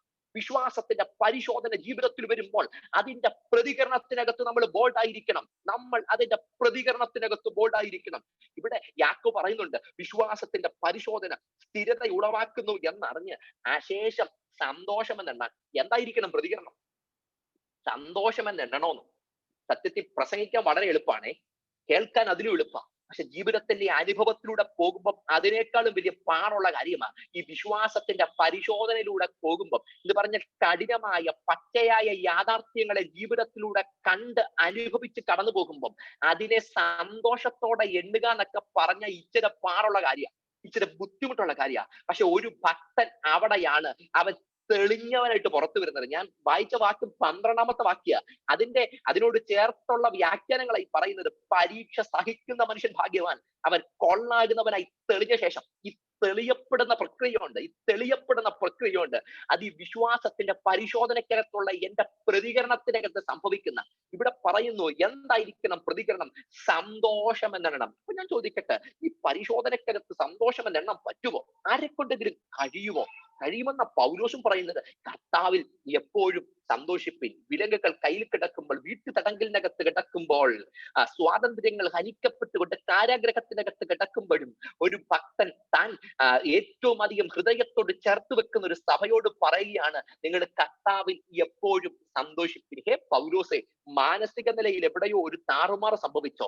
അല്ലെങ്കിൽ എങ്ങനെ തനിക്ക് ഈ കാരാഗ്രഹത്തിനകത്ത് കിടന്നിങ്ങനെ സന്തോഷിക്കാൻ പറയാൻ പറ്റും? എന്തെങ്കിലുമൊക്കെ വിഭ്രാന്തിയിലൂടെ കടന്നു പോവുകയാണോ? നോ, ഒരിക്കലുമല്ല. ഞാൻ വിഭ്രാന്തിയിലൂടെ കടന്നു പോവുകയല്ല. നല്ല ബോധ്യത്തോടെ വിളിച്ചു പറയുന്നത്, കർത്താവിൽ എപ്പോഴും സന്തോഷിപ്പിൻ. കാരാഗ്രഹത്തിനകത്ത് കിടന്ന്, കഠിന ശോധനയ്ക്കകത്ത് കിടന്ന് സന്തോഷിപ്പിനെന്ന് പൗലോസിനെ കൊണ്ട് എഴുതാൻ പ്രേരിപ്പിച്ചതിന്റെ പിൻപിലെ കാര്യം, പൗലോസ് അനുഭവിക്കുന്നതാണ് ക്രിസ്തുവിന്റെ സന്തോഷം തന്റെ ഹൃദയത്തിനകത്ത് നിറഞ്ഞു തുളുമ്പുന്നത് കൊണ്ട്. കാരാഗ്രഹത്തിനകത്തുനിന്നുള്ള പ്രബോധനത്തിനകത്തും പൗലോസ് പറയുന്നത്, കർത്താവിൽ എപ്പോഴും സന്തോഷിപ്പിൻ. 2 കാര്യങ്ങളാണ് പൗലോസിനെ സന്തോഷിക്കാൻ പ്രേരിപ്പിച്ചത്. അത് വേഗത്തിൽ ഞാനൊന്ന് പറയാം. ഫിലിപ്പ് ലേഖനമാണ് 4ാം അധ്യായത്തിനകത്ത് കാണുന്ന ഒരു പദപ്രയോഗമുണ്ട്, ഒന്നിനെ കുറിച്ച് വിചാരപ്പെടരുത്, എല്ലാറ്റിലും പ്രാർത്ഥനയാലും അപേക്ഷയാലും നിങ്ങളുടെ ആവശ്യങ്ങളെ സ്തോത്രത്തോടെ അറിയിക്കത്ര വേണ്ടത്. അപ്പൊ 1ാമത്തെ സാഹചര്യം ആകുലപ്പെടേണ്ടുന്ന സാഹചര്യം. ഞാൻ മുമ്പേ പറഞ്ഞ സാഹചര്യമാണ്, പ്രതീക്ഷിക്കാത്തത് വന്ന പലതും കൊണ്ട് ആകുലപ്പെടേണ്ടുന്ന സാഹചര്യം. പക്ഷെ പൗലോസ് പറഞ്ഞൊരു കാര്യമുണ്ട്, അങ്ങനെയുള്ള സാഹചര്യത്തിന് നടുവിൽ എന്റെ ആവശ്യങ്ങളെ സ്തോത്രത്തോടെ ഞാൻ ദൈവത്തിന്റെ മുമ്പാകെ അർപ്പിച്ചു. അന്നേരം അവിടെ എഴുതി വെച്ചിരിക്കുന്ന ഒരു ഭാഗമുണ്ട്, സ്തോത്രത്തോടെ ഞാൻ അർപ്പിച്ചപ്പോൾ എനിക്ക് കിട്ടിയ ഒന്നുണ്ട്, സകല ബുദ്ധിയെയും കവിയുന്ന. എന്നാൽ സകല ബുദ്ധിയെയും കവിയുന്ന ദൈവ സമാധാനം നിങ്ങളുടെ ഹൃദയങ്ങളെയും നിലവുകളെയും ക്രിസ്തു യേശുവിങ്കൽ കാത്തു. സകല ബുദ്ധിയെയും കവിയുന്ന ദൈവ സമാധാനം എന്നുള്ളത്. എന്നെ കേൾക്കുന്ന പ്രിയപ്പെട്ടവരെ, ഈ ദൈവ സമാധാനം അകത്തുള്ളത് കൊണ്ട് പൗലോസിന് സന്തോഷിക്കാൻ പറ്റുന്നത്. സത്യത്തിൽ ഈ ക്രിസ്തീയ ജീവിതത്തിനകത്ത് മുഖം എന്തുകൊണ്ടാ ചിരിക്കുന്നതെന്നറിയോ? എന്തുകൊണ്ടാ മുഖപ്രസാദം ലഭിക്കുന്നതെന്നറിയുമോ? എന്താ മുഖത്തൊരു പ്രസാദമുള്ളതെന്നറിയോ? കാരണം അകത്ത് നിറഞ്ഞിരിക്കുന്ന ദൈവ ദൈവത്തിന്റെ സമാധാനമാണ്. ഈ സമാധാനം ഇല്ലെങ്കിൽ നമ്മൾ ശേഷം മനുഷ്യരെ പോലായേനെ. ഈ സമാധാനം ഇല്ലെങ്കിൽ നമ്മൾ ഒരു ബിഗ് സീറോ ആയേനെ. പക്ഷെ ധൈര്യത്തോടെ ഇന്ന് രാത്രിയും ദൈവമുഖത്തേക്ക് നോക്കുവാൻ നമ്മുടെ അകത്ത് ആവേശം ലഭിച്ചതിന്റെ പിന്നിലെ കാര്യം അകത്ത് പകരപ്പെട്ട ദൈവത്തിന്റെ സമാധാനമാണ്. ഇന്ന് രാത്രിയും വചനം കേൾക്കുന്ന പ്രിയപ്പെട്ടവർ, എനിക്ക് പറയാം, നിങ്ങളുടെ ചുറ്റുപാടുകളിൽ 100 കൊടുങ്കാറ്റുകൾ, 100 പ്രതിസന്ധികൾ നിങ്ങൾ ഫേസ് ചെയ്യുന്നുണ്ട്. പക്ഷെ ഒരു കാര്യം ഞാൻ ചോദിക്കട്ടെ, നിങ്ങളെ ശാന്തമാക്കുന്ന ഒരു ദൈവ സമാധാനം മനസ്സിനകത്ത് മൂടിയിറങ്ങുന്നുണ്ടോ? പ്രതിസന്ധികളുടെ നടുവിൽ ആശ്വാസത്തിൽ നിർത്താൻ കഴിയുന്ന ദൈവ സമാധാനം നിങ്ങളുടെ അകത്ത് മൂടിയിറങ്ങുന്നുണ്ടോ? ഞാൻ ഈ ലോക്ക്ഡൌൺ കാലത്ത് കർത്താവ് എന്റെ മനസ്സിൽ നൽകിയ ഒരു വാക്യമാണിത്. എന്ന സകല ബുദ്ധിയെ കവിയുന്ന ദൈവ സമാധാനം നിങ്ങളുടെ ഹൃദയങ്ങളെയും നിലവുകളെയും ക്രിസ്തു യേശുവിൽ കാക്കട്ടെ. ഞാനത് അന്ന് ദൈവം എനിക്ക് തന്നൊരു ദൂതൻ അധിഷ്ഠിതമായി ഞാൻ പലയിടത്തും ആ ഒരു വാക്യത്തെ അധിഷ്ഠിതമാക്കി വചനം സംസാരിച്ചു. പക്ഷെ ഇന്നേക്ക് ഒരു 4 മാസങ്ങൾക്ക് മുമ്പ് ഞാൻ മനസ്സിലാക്കി, സത്യത്തിന് എന്റെ ജീവിതത്തിലുള്ള സന്ദേശം ദൈവം എനിക്ക് മുന്നമേ തന്നതാണ്. എന്റെ ഭാര്യ ക്യാൻസർ രോഗത്താൽ പിടിക്കപ്പെട്ട് അതിൻ്റെതായ കെടുതികളിലൂടെ കടന്നു പോകുന്നു. അതികഠിനമായ വേദനയുടെ നാളിലൂടെ കടന്നു പോകുന്നു. ഇപ്പോഴും ഞങ്ങൾ അതിനകത്തു നിന്ന് പൂർണ്ണരായി മുക്തരല്ല. ഒരു മേജർ സർജറി, 9 മണിക്കൂർ നീണ്ടൊരു സർജറിക്ക് അനന്തരം ഈ കഴിഞ്ഞ ദിവസമാണ് എന്റെ ഭാര്യ വീട്ടിൽ വന്നത്. ഈ കഴിഞ്ഞ രാത്രിയും ഞങ്ങൾ അതിൻ്റെതായ ബുദ്ധിമുട്ടുകൾ, പ്രതിസന്ധികളൊക്കെ അനുഭവിച്ചതിന് ശേഷമാണ് ഇന്ന് രാവിലെ ഇവിടെ വന്ന് പ്രസംഗിക്കുന്നത്. ഞാൻ പറഞ്ഞതിന്റെ കാര്യം, ഇവിടെ നിന്ന് പ്രസംഗിക്കാൻ ഒരു പക്ഷേ ഇത് ഇവിടെ വരാതിരിക്കാൻ പറ്റുന്ന 100 സാഹചര്യം എന്റെ ജീവിതത്തിലുണ്ട്, അല്ലെങ്കിൽ ഇവിടെ പ്രസംഗിക്കാൻ പറ്റാതിരിക്കുന്ന 100 സാഹചര്യം എന്റെ മുമ്പിലുണ്ട്. പക്ഷേ അതിന്റെ നടുവിലും എന്തുകൊണ്ടാണ് ധൈര്യത്തോടെ വചനം പ്രസംഗിക്കാൻ എന്നെ പ്രേരിപ്പിച്ച ഘടകം എന്നറിയോ? അതിന്റെ പേരാ സമാധാനം. സകല ബുദ്ധിയും കവിയുന്ന ദൈവിക സമാധാനം എന്നുള്ളത്. ചോദ്യം ചോദിച്ചു കഴിഞ്ഞാൽ 100 കണക്കിന് ചോദ്യങ്ങൾ ചോദിക്കാൻ കാണും. പക്ഷെ അതിന്റെ നടുവിൽ ഒറ്റ ചോദ്യവുമില്ല, ഒറ്റ ഉത്തരമേ ഉള്ളൂ. ദൈവത്തെ സ്നേഹിക്കുന്നവർക്ക്, നിർണയപ്രകാരം വിളിക്കപ്പെട്ടവർക്ക് സകലതും നന്മക്കായി കൂടി വ്യാപരിക്കുന്നു. എന്നെ കേൾക്കുന്ന പ്രിയപ്പെട്ടവരെ, മനസ്സിനകത്ത് ജീവിതത്തിൽ സംഭവിച്ച പലതിനെയും ഓർത്ത് 100 കണക്കിന് ചോദ്യം അഭിമുഖീകരിക്കുന്ന ആരെങ്കിലും ഉണ്ടെങ്കിൽ നിങ്ങളുടെ ആത്മാവിൽ വിരൽ ചൂണ്ടിയ ഒരു ദൂത ഇന്ന് രാത്രി ഞാൻ കൈമാറുന്നത്, 100 ചോദ്യങ്ങളുടെ നടുവിലും ഒരു ചെറുപ്പക്കാരൻ, 30 വയസ്സുള്ള ഒരു ചെറുപ്പക്കാരനാണ് നിങ്ങളോട് സംസാരിക്കുന്നത്. ജീവിതത്തിന്റെ എല്ലാ പ്രതിസന്ധികളുടെയും നടുവിലും സകല ബുദ്ധിയും കവിയുന്ന ഒരു ദൈവ സമാധാനമുണ്ട്. അത് നമ്മുടെ മനസ്സിലേക്ക് മൂടിയിറങ്ങുമ്പം നമ്മുടെ പ്രതിസന്ധികൾക്ക് സ്ഥാനമില്ല കേട്ടോ, നമ്മുടെ പ്രശ്നങ്ങൾക്ക് സ്ഥാനമില്ല, നമ്മുടെ ആകുലങ്ങൾക്ക് സ്ഥാനമില്ല. അത് ഒരു വഴി മാറി നിൽക്കും. ക്രിസ്തുവിൻ നമ്മൾ ജയാളികളായിട്ട് നിന്നിട്ട് പറയും, എന്നെ ശക്തനാക്കുന്നവൻ മുഖാന്തരം ഞാൻ സകലത്തിലും മതിയാകുന്നു. മൂടിയിറങ്ങുന്ന ഒരു ദൈവ സമാധാനം ഇന്ന് രാത്രിയും നിങ്ങളായിരിക്കുന്ന മുറികളിൽ വ്യാപരിക്കട്ടെ. ഹൃദയത്തിനകത്ത സമാധാനം ഏറ്റെടുക്കട്ടെ. സകല ബുദ്ധിയും കവിയുന്ന ദൈവ സമാധാനം. പ്രിയരെ, ഇത് അനുഭവമാണ്, ഇത് അനുഭവമാണ്. ഈ ലോക്ക്ഡൌണിൽ തന്നെ ഒരു പാട്ടെന്നെ വല്ലാതെ സ്വാധീനിച്ച ഒരു പാട്ടുണ്ട്. ഈ വാരിതി വൻതിരയും തള്ളലേറ്റു ഞാൻ മുങ്ങിടാതെ പ്രിയൻ എന്റെ ബോട്ടിലുണ്ട്. ആ പിതാവ് ആ പാട്ട് എഴുതുന്നത് ശരിക്കും ഒരു വള്ളത്തിനകത്ത് ഇരുന്നുകൊണ്ടാ. ആ വള്ളം മുങ്ങാൻ പോകുമ്പോഴാ, തന്റെ വീട്ടിലേക്ക് പോകുമ്പോ നദിയുടെ ഒത്ത നടുക്കെത്തിയപ്പോ വള്ളം മുങ്ങാൻ പോകുമ്പോ വള്ളത്തിലുള്ളവർ മുഴുവൻ നിലവിളിക്കുക. പക്ഷെ ഭക്തന്റെ അകത്ത് ദൈവം കൊടുത്ത പാട്ട് താൻ അവിടെ നിന്ന് ലൈവായിട്ട് അങ്ങോട്ട് പാടി. ഈ വാരിതിയും വൻതിരയും തള്ളലേറ്റു ഞാൻ മുങ്ങിടാതെ പ്രിയൻ എന്റെ ബോട്ടിലുണ്ടെന്ന്. ഒരു വഴിക്ക് മരണഭീതി മുഴങ്ങി നിൽക്കുമ്പോ ഒരു ഭക്തന്റെ അകത്ത് സമാധാനം നിറഞ്ഞു നിൽക്കുക. ഈ വാരിതിയിൽ വൻതിരയുണ്ട്, പക്ഷെ വീട്ടിക്കളയാൻ പിശാചിന് കഴിയത്തില്ല, ലോകത്തിന് കഴിയത്തില്ല. എന്നെ ശക്തനാക്കുന്നവൻ മുഖാന്തരം ഞാൻ സകലത്തിലും മതിയാക്കുന്നു. രാത്രി ഞാൻ സൂവിനകത്ത് പ്രസംഗിക്കുമ്പോൾ വളരെ ഒരു ദൈവ സാന്നിധ്യം അനുഭവിച്ചുകൊണ്ട് ദൂത് പറയുന്നത്, അസമാധാനത്തിന്റെ വേലിയേറ്റങ്ങൾ നടക്കുന്ന ഹൃദയങ്ങളുണ്ടെങ്കിൽ, ചോദ്യത്തിന്റെ വേലിയേറ്റങ്ങൾ നടക്കുന്ന ഹൃദയങ്ങളുണ്ടെങ്കിൽ, നിങ്ങളോട് ഇന്ന് രാത്രി ദൈവാത്മാവ് സംസാരിക്കുന്നു. ഹൃദയത്തിന്റെ ചോദ്യങ്ങളൊക്കെ ഒരു സൈഡിൽ മാറ്റി നിർത്തിയിട്ട് എന്റെ കർത്താവ് വാഴുന്നു എന്ന്, എന്റെ കർത്താവ് വാഴുന്നുവെന്ന്, അവിടുത്തെ സമാധാനം നിറഞ്ഞു നിൽക്കുന്നുവെന്ന് ആഴമായ ബോധ്യമുണ്ടെങ്കിൽ ഒരിക്കലും ഒന്നിനും ഒരു സാഹചര്യത്തിനും നിങ്ങളുടെ പുറകോട്ട് വലിച്ചു മാറ്റാൻ പറ്റത്തില്ല. നിങ്ങൾ ക്രിസ്തുവിൽ ശക്തനായി ഒരു പടിയും കൂടെ മുമ്പിലേക്ക് കുതിച്ചു കയറും. ക്രിസ്തുവുമായിട്ടുള്ള ബന്ധത്തിൽ ആഴമായി ഉറപ്പിൽ നിങ്ങൾ ധൈര്യത്തോടെ മുമ്പോട്ട് പോകുമ്പോഴാണ്. അപ്പൊ പ്രിയരെ, എന്തുകൊണ്ടാണ് പൗലോസ് സന്തോഷിച്ചെന്നറിയാവോ? പൗലോസിനകത്ത് ഈ ദൈവ സമാധാനമുണ്ട്. ആ സമാധാനം കൊണ്ടാണ് സന്തോഷിച്ചത്. ഈ സമാധാനത്തിന് ഏറ്റവും വലിയ ഉറപ്പെന്നറിയോ? നാളെ അറിയാത്ത ജീവിതം, പക്ഷെ കരങ്ങളിൽ പിടിച്ചത് അറിയുന്ന ജീവിതം. അതാണ് ഈ ജീവിതത്തിന്റെ സമാധാനം. നാളെ എന്തെന്ന് അറിയത്തില്ല. അതുകൊണ്ടാണ് ഒരു മനുഷ്യൻ പറഞ്ഞത്, we don't know anything about our future but we know one thing, the one who holds our hand. എനിക്ക് എന്റെ നാളെ അറിയത്തില്ല, എനിക്ക് എന്റെ ഭാവി അറിയത്തില്ല. ഒന്നെനിക്കറിയാം, ഈ കരങ്ങളിൽ പിടിച്ചതാരെന്നറിയാം, ഈ കരങ്ങളിൽ പിടിച്ചതറിയാം. സത്യത്തിൽ മറ്റൊരു ചിന്തയും നമ്മുടെ മനസ്സില്ലാതെ ധൈര്യത്തോടെ മുമ്പോട്ട് പോകുന്നതെന്നറിയോ? എന്റെ കരങ്ങളിൽ പിടിച്ചവനെ എനിക്കറിയാം, ആ വ്യക്തിയുടെ മഹത്വം എനിക്കറിയാം. അതെന്റെ സമാധാനമാണ്, അതെന്റെ സമാധാനമാണ്. പൗലോസ് ലേഖനത്തിനകത്ത് കാണുക, ക്രിസ്തുവിന്റെ സമാധാനം നിങ്ങളുടെ ഹൃദയങ്ങളിൽ വാഴട്ടെ. യെസ്, അത് വാഴുമെന്ന കാണുന്നത്, വാഴും. നമ്മുടെ ഹൃദയത്തിനകത്ത് റെയിൻ ചെയ്യുമ്പം തല ഉയർന്നു നിൽക്കും. തല താഴുമെന്ന് പറഞ്ഞതിന്റെ നടുവിൽ തല ഉയർന്നിരിക്കും. കാരണം എന്താണെന്നറിയോ?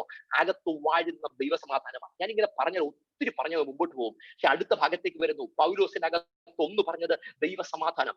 രണ്ടാമതായി അതേ ഭാഗത്ത് പൗലോസ് പറയുന്നു, തന്റെ അകത്ത് ദൈവ സംതൃപ്തി നൽകിയിട്ടുണ്ട്. പൗലോസ് പറയുന്നു, ഉള്ള അവസ്ഥയിൽ അലംഭാവത്തോടിരിപ്പാൻ ഞാൻ ശീലിച്ചിരിക്കുന്നു.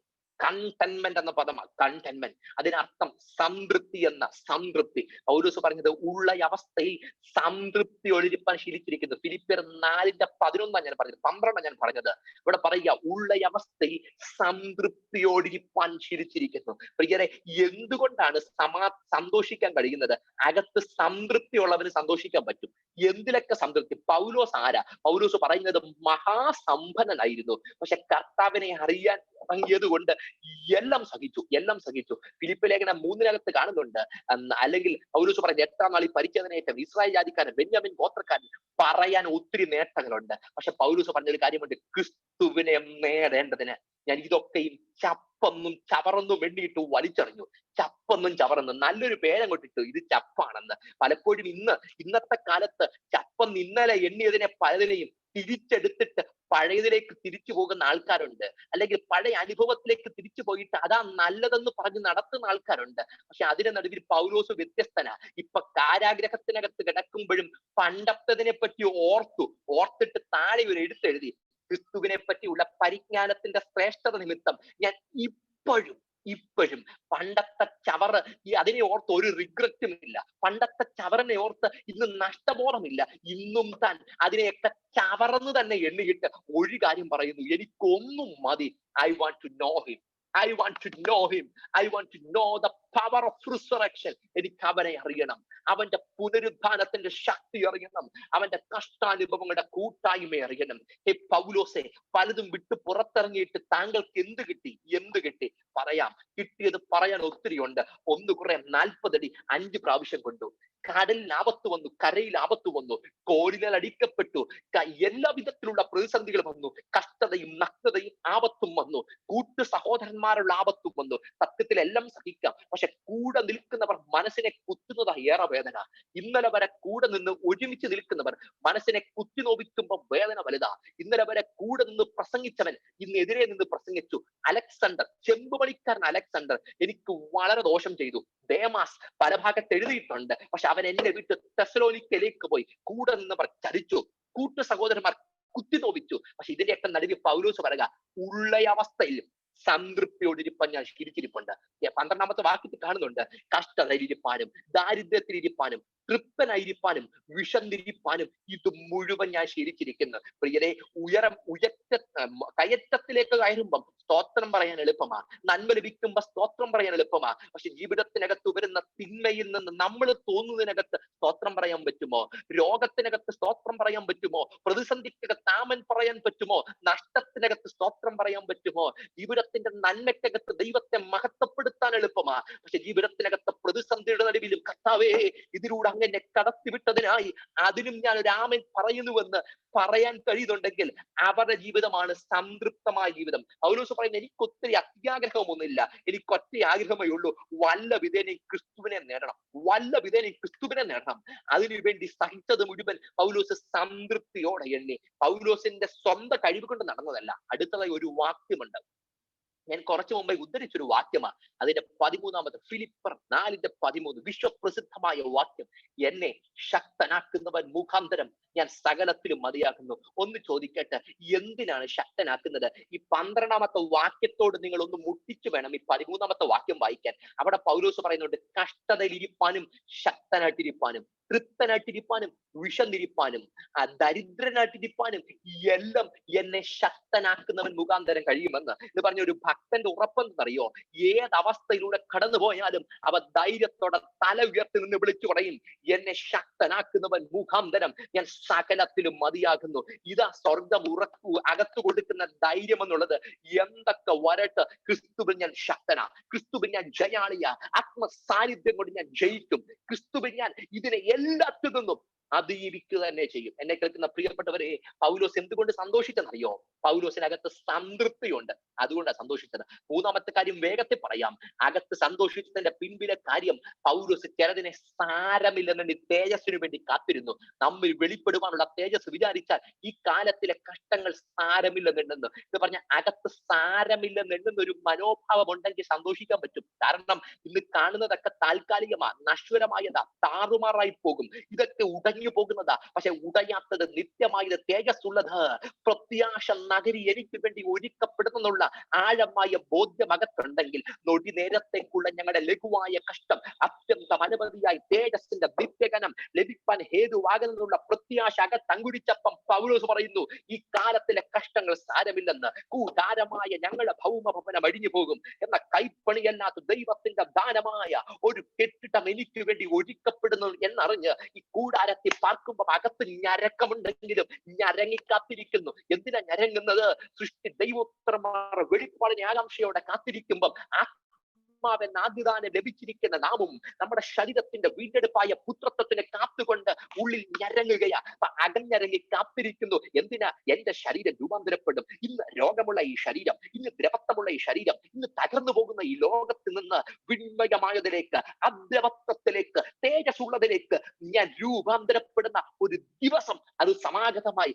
ഈ ബോധ്യത്തെ പറ്റി അകത്തങ്കുരിക്കുമ്പം ആ വ്യക്തി ഈ ലോകത്തിൽ സന്തോഷത്തോടെ ഇരിക്കാൻ കഴിയും. കാരണം എനിക്ക് വെളിപ്പെടുന്ന തേജസ്സിന്റെ ബോധ്യമുള്ളത് കൊണ്ട് സന്തോഷത്തോടെ ഞാൻ അതിനകത്ത് നിൽക്കുവാനിടയാകും. അപ്പൊ സന്തോഷിക്കാൻ പറ്റുമോ? യാക്കോബ് അതല്ലേ പറഞ്ഞത്, അശേഷം സന്തോഷം എന്ന നടുവിൽ. പ്രിയരെ, വിശ്വാസത്തിന്റെ പരിശോധനയുടെ നടുവിൽ അശേഷം സന്തോഷം എന്നെണ്ണാം. അകത്ത് സമാധാനമുണ്ടോ?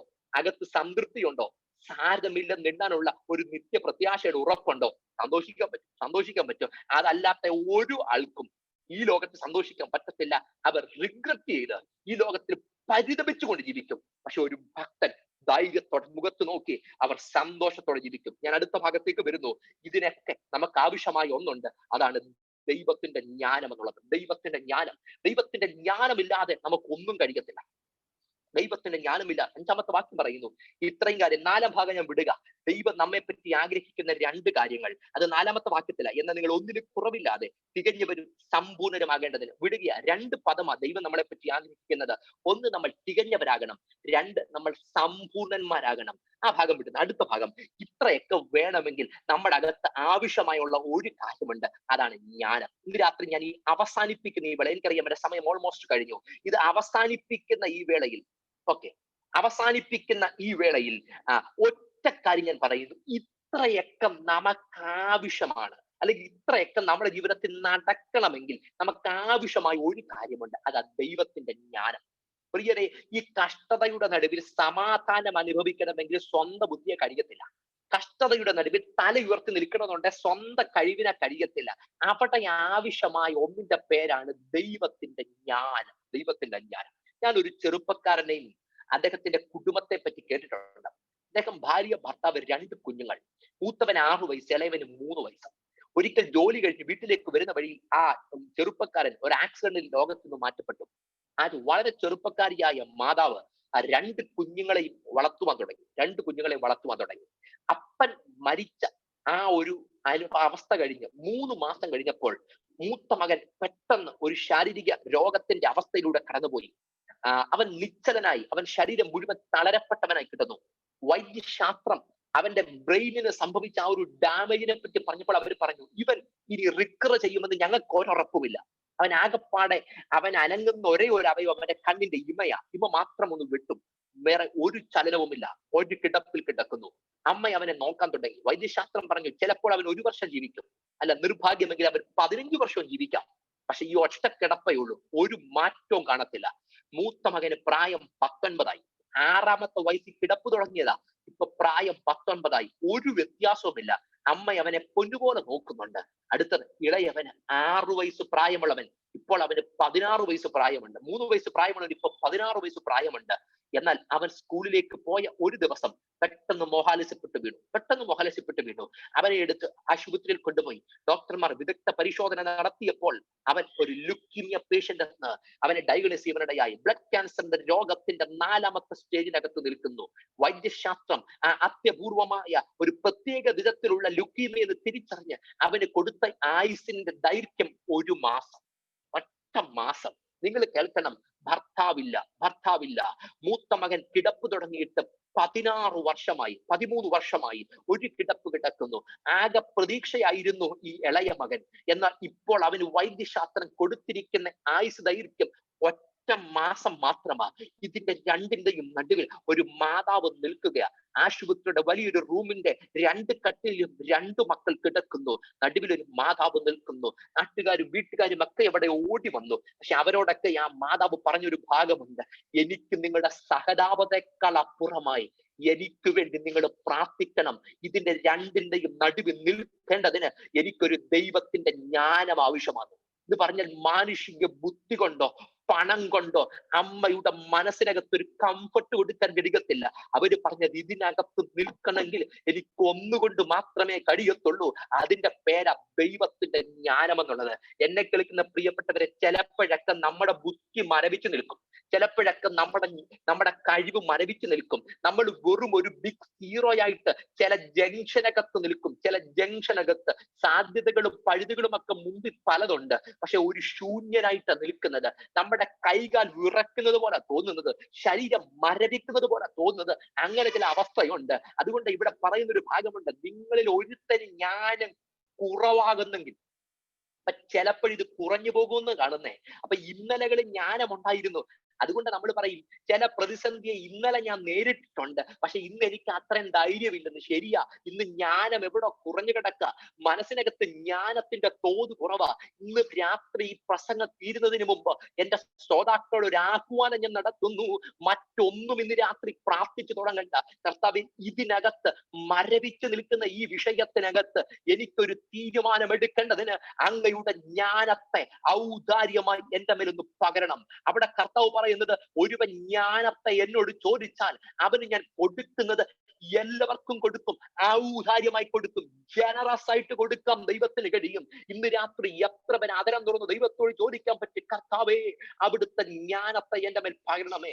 ശലോമോൻ രാജ്യഭാരം ഏറ്റെടുക്കുന്ന സമയത്ത് ദൈവത്തോട് ചോദിച്ച്, കർത്താവേ എനിക്ക് മറ്റൊന്നും വേണ്ട, ജ്ഞാനവും വിവേകവുമുള്ളൊരു ഹൃദയം എനിക്ക് തരണം. കാരണം ശലോമോൻ അറിയാം അപ്പനിലൂടെ ദൈവം ചെയ്ത ദൈവപ്രവൃത്തി. അങ്ങനെയെങ്കിൽ ഈ രാജ്യത്തെ നയിക്കാൻ പണം കൊണ്ട് കഴിയത്തില്ല, അധികാര ബാഹുല്യം കൊണ്ട് കഴിയത്തില്ല, ദൈവത്തിന്റെ ജ്ഞാനം കൊണ്ടേ കഴിയത്തുള്ളൂ. എപ്പോഴാ ജ്ഞാനം വെളിപ്പെട്ടത്? വിഷയം വന്നപ്പോഴാണ് ജ്ഞാനം വെളിപ്പെട്ടത്. 2 അമ്മമാരൊരു കൊച്ചിനെയും കൊണ്ട് മുമ്പിൽ വന്നിട്ട് പറഞ്ഞു, ഈ കുഞ്ഞ് ഞങ്ങളെ 2 പേരുടെയാ. അവർ 2 പേരും മാറി മാറി അങ്ങോട്ടും ഇങ്ങോട്ടും വാദപ്രതിവാദം നടത്തുക. ശലോമോൻ അവസാനത്തെ തീരുമാനം പറയേണ്ട ആളാ. ഞാൻ വിശ്വസിക്കുന്നു ഇതിനു മുമ്പുള്ള ചെറിയ ലോക്കൽ ബോഡീസിലൊക്കെ ഈ വിഷയം ചെന്ന് കാണും, പക്ഷെ അവർക്കൊന്നും തീരുമാനം എടുക്കാൻ കഴിഞ്ഞില്ല. അവസാനം എത്തിയത് ശലോമോന്റെ മുമ്പില്ല. ശലോമോൻ പറയുന്നത് അവസാന തീരുമാനം. നിങ്ങളൊന്ന് ചിന്തിച്ചേ, ഈ പറഞ്ഞ തീരുമാനം അങ്ങനെ തെറ്റിപ്പോയിരുന്നെങ്കിലോ, ഇത് കൊടുത്തത് തെറ്റായ കരങ്ങളിലാണെങ്കിലോ ചരിത്രം രേഖപ്പെടുത്തി വെക്കും. മണ്ടൻ രാജാവ് എടുത്ത മണ്ടൻ തീരുമാനമെന്ന് ചരിത്രം രേഖപ്പെടുത്തി വെക്കും. എന്നാൽ നിർണായക ഘട്ടങ്ങൾക്കകത്ത് ശലോമോന്റെ അതരത്തിലൂടെ പുറത്തു വന്നു ഒരു വാള് കൊണ്ടുവന്ന് ജീവനുള്ള കുഞ്ഞിനെ മുറിക്കാൻ പറഞ്ഞു. അതിന്റെ അമ്മ നിലവിളിച്ചുകൊണ്ട് പറഞ്ഞു, എനിക്കില്ലേലും കുഴപ്പമില്ല, അവർക്ക് മുഴുവനായിട്ട് കൊടുക്കണം. ഇതിന്റെ പേരാ ജ്ഞാനോ എന്നുള്ളത്. എന്നെ കേൾക്കുന്ന പ്രിയപ്പെട്ടവരെ, ചിലപ്പോഴൊക്കെ നമ്മുടെ ജീവിതത്തിനകത്ത് മരവിച്ചു നിൽക്കുമ്പം ഡിസിഷൻ എടുക്കാൻ, തീരുമാനമെടുക്കാൻ പറ്റുന്ന ഘടകങ്ങളിൽ നമുക്ക് സ്വന്തം ബുദ്ധി കൊണ്ട് കഴിയത്തില്ല. അവിടെ നമുക്ക് ഏറ്റവും അത്യാവശ്യമായതാണ് ദൈവത്തിന്റെ ജ്ഞാനം എന്നുള്ളത്. ഇന്ന് രാത്രി എത്ര പേർ ദൈവത്തോട് അപേക്ഷിക്കാൻ തയ്യാറുണ്ട്? കർത്താവേ, എനിക്ക് മറ്റൊന്നും വേണ്ട, ഒരു ദൈവത്തിന്റെ ജ്ഞാനം കൊണ്ട് എന്നെ നിറയ്ക്കണം, ദൈവത്തിന്റെ ജ്ഞാനത്താൽ എന്നെ പൊതിയണം. ചിലപ്പോഴൊക്കെ ഈ ജ്ഞാനത്തിന്റെ പ്രത്യേകത കൂടെ പറഞ്ഞു നിർത്താം. സാഹചര്യം മാറത്തില്ല, പക്ഷെ ജ്ഞാനം പര്യാപ്തമാണ്. പൗലോസ് ഒരു സാഹചര്യം മാറാനാ പ്രാർത്ഥിച്ചത്. കർത്താവേ, ഈ സാത്താന്റെ ദൂതനെ ഒന്ന് മാറ്റണം, ഈ കുത്തുന്ന അനുഭവത്തെ മാറ്റണം, ഈ ശൂലം ഒന്ന് മാറ്റണം. പക്ഷെ കർത്താവ് പറഞ്ഞത്, പൗലോസ് ഇത് മാറത്തില്ല, ഞാൻ ഒന്ന് നിനക്ക് തരാം, എന്റെ കൃപ നിനക്ക് മതി, എന്റെ ശക്തി ബലഹീനതയിൽ തികഞ്ഞു വരുന്നു, ബലഹീനതയിൽ തികഞ്ഞു വരുന്നു. സത്യത്തിൽ അതിന്റെ മറ്റൊരു പരിഭാഷാന്തരത്തിൽ ഇപ്രകാരം ഞാൻ വായിച്ചു, അത് ബലഹീനതയിൽ പൊതിഞ്ഞു വരുന്നുവെന്ന്. നമ്മുടെ വീട്ടിൽ ഒരു ടേബിൾ ഉണ്ട്, അത്ര ഭംഗിയുള്ളതൊന്നുമല്ല, ആകപ്പാടം മോശമായ ഒരു ടേബിളാ, പക്ഷെ നല്ലൊരു വിരി ആ ടേബിളിന്റെ പുറത്തങ്ങ് വിരിച്ചു. ഈ വിരി വിരിച്ചു കഴിഞ്ഞപ്പം വീട്ടിൽ ഒത്തിരി പേര് വന്നവരിൽ ആരോ ഒരാൾ ചോദിച്ചു, പുതിയ ടേബിളൊക്കെ വാങ്ങിച്ചോന്ന്. അപ്പൊ നമ്മുടെ അകത്തൊരു ചിരിയുണ്ട്, കാരണം നമ്മൾ അതിന്റെ ശരിക്കുള്ള അവസ്ഥ കണ്ടിട്ടാ ഈ വിരി വിരിച്ചത്. പക്ഷെ വിരി കണ്ടിട്ട് ആളി ചോദിച്ചു ടേബിള് പുതിയതാണോന്ന്. ഇത് കർത്താവ് നമ്മുടെ ജീവിതത്തിനകത്ത് ചെയ്യുന്നത്. ജീവിതം ബലഹീനമാ, ശരീരം ബലഹീനമാ, ഒത്തിരി അപര്യാപ്തതകളും പരിമിതികളും നമ്മുടെ ജീവിതത്തിലുണ്ട്. പക്ഷെ നമ്മുടെ മേൽ പൊതിയുന്ന ഒന്നുണ്ട്, അതാ ദൈവത്തിന്റെ കൃപയൊന്നുള്ളത്. ആത്യന്തികമായ ശക്തി നമ്മുടെ അകത്ത് പകരപ്പെടുമ്പോൾ, നമ്മുടെ ബലഹീനതയുടെ മേൽ അവിടുത്തെ ശക്തി പകരപ്പെടുമ്പോൾ, ബലഹീനരായിരിക്കുമ്പോൾ തന്നെ ഞാൻ ശക്തനാകുന്നു എന്ന് പറയത്തക്ക നിലവാരങ്ങളിൽ നമ്മുടെ ബലഹീനതയിൽ പൊതിഞ്ഞു വരുന്ന അത്യപൂർവമായ ശക്തി ഇന്ന് രാത്രി വചനം കേൾക്കുന്ന പ്രിയപ്പെട്ടവർ മേൽ ആ ജ്ഞാനത്തിന്റെ തോത് സ്വർഗത്തിലെ ദൈവം പകരുമെന്ന് ആത്മാവിൽ ഇന്ന് രാത്രി ഒരു ദൂത് വിളിച്ചു പറഞ്ഞാൽ എത്ര ഹൃദയത്തിനകത്ത് ഏറ്റെടുക്കാൻ പറ്റും. എന്റെ ജീവിതത്തിനകത്ത് ചില പ്രശ്നങ്ങൾ വഴിമാറുകയല്ല, മറിച്ച് അതിനെ അതിജീവിക്കാനുള്ള ഒരു ദൈവശക്തി എന്റെ മേൽ പൊതിയപ്പെടുക, ദൈവശക്തി എന്റെ മേൽ പകരപ്പെടുക, അത് എന്റെ ഹൃദയത്തെ മൂടിയിറങ്ങുക, അതെന്റെ മനസ്സിനകത്ത് നിറഞ്ഞു വരിക. ഞാൻ ആ ശക്തി ആത്മാവിൽ തിരിച്ചറിയുകയാണ്. ബലഹീനനായിരിക്കുമ്പോൾ തന്നെ ശക്തനെന്ന് പറയത്തക്ക നിലവാരങ്ങളിൽ എന്റെ മൺകൂടാരങ്ങളുടെ മേൽ ആ ദൈവത്തിന്റെ ശക്തിയുടെ പൊതിഞ്ഞു വരിക, ദൈവത്തിന്റെ ജ്ഞാനമെനിൽ പൊതിഞ്ഞു വരിക. രാത്രി മരവിച്ച് നിൽക്കുന്ന ജീവിത സാഹചര്യങ്ങളുടെ തീരുമാനമെടുക്കാൻ കഴിയാത്തവരോട് ഇന്ന് രാത്രി ആത്മാവിൽ പറയുന്നു, ആദരം തുറന്ന് പ്രാർത്ഥിക്കാമോ? ദൈവത്തിന്റെ ജ്ഞാനത്തിന് വേണ്ടി, ദൈവത്തിന്റെ ജ്ഞാനത്തിന് വേണ്ടി പ്രാർത്ഥിക്കാമോ? ദൈവത്തിന്റെ ജ്ഞാനത്തിന് വേണ്ടി പ്രാർത്ഥിച്ചാൽ അതിന്റെ ഉള്ള ഉത്തരവും അവസാനവുമാണ് 12ാമത്തെ വാക്യം. തീർത്തു. 12ാമത്തെ വാക്യം ഇത്രയേ ഉള്ളൂ, പരീക്ഷ സഹിക്കുന്ന മനുഷ്യൻ ഭാഗ്യവാൻ, അവൻ കൊള്ളാകുന്നവനായി തെളിഞ്ഞ ശേഷം. എങ്ങനെ തെളിയുന്നത്? ഈ ജ്ഞാനം പ്രാപിച്ച് സഹനത്തിലൂടെ തെളിഞ്ഞ ശേഷം ഒരു ഗ്ലോറിയസ് എൻഡിങ് ഉണ്ട്. ദൈവം തന്നെ സ്നേഹിക്കുന്നവർക്ക് വാഗ്ദത്തം ചെയ്ത ജീവകിരീടം പ്രാപിക്കും. ഇന്ന് രാത്രി എന്നെ കേൾക്കുന്ന പ്രിയപ്പെട്ടവരെ, ഇതാണ് നമ്മൾ കാത്തിരിക്കുന്നത്. ഈ പരീക്ഷ സഹിച്ച് കൊള്ളാകുന്നവനായി തെളിഞ്ഞ ശേഷം, എന്റെ ഇംപ്യൂരിറ്റീസ് ഒക്കെ മാറിയതിനു ശേഷം എനിക്കൊരു ഗ്ലോറിയസ് അവസാനമുണ്ട്. അവൻ തന്റെ ബലത്തിന്റെ വല്ലഭത്വത്തിന്റെ വ്യാപാരത്താൽ എന്റെ താഴ്ചയുള്ള ശരീരത്തെ തന്റെ മഹത്വമുള്ള ശരീരത്തോട് അനുരൂപരായി രൂപാന്തരപ്പെടുത്തും. പ്രിയരെ, ഇതല്ലേ നമ്മുടെ പ്രത്യാശ? ഇതിനല്ലേ നമ്മൾ കാത്തിരിക്കുന്നത്? പരീക്ഷ സഹിക്കുന്ന മനുഷ്യൻ ഭാഗ്യവാനാ. ഇന്ന് രാത്രി ധൈര്യമായിട്ട് ദൂത് ഹൃദയത്തിലേക്ക് ഏറ്റെടുത്തുകൊണ്ട് ഒരു നിമിഷം എത്ര പേർ എന്നോടൊപ്പം ഒന്ന് പ്രാർത്ഥിക്കാൻ തയ്യാറാണ്? എത്ര പേർ ഹൃദയങ്ങളെ മനസ്സുകളെ ഏകാഗ്രമാക്കിക്കൊണ്ട് എല്ലാ കണ്ണുകളും ഒരു നിമിഷം അടച്ചുകൊണ്ട്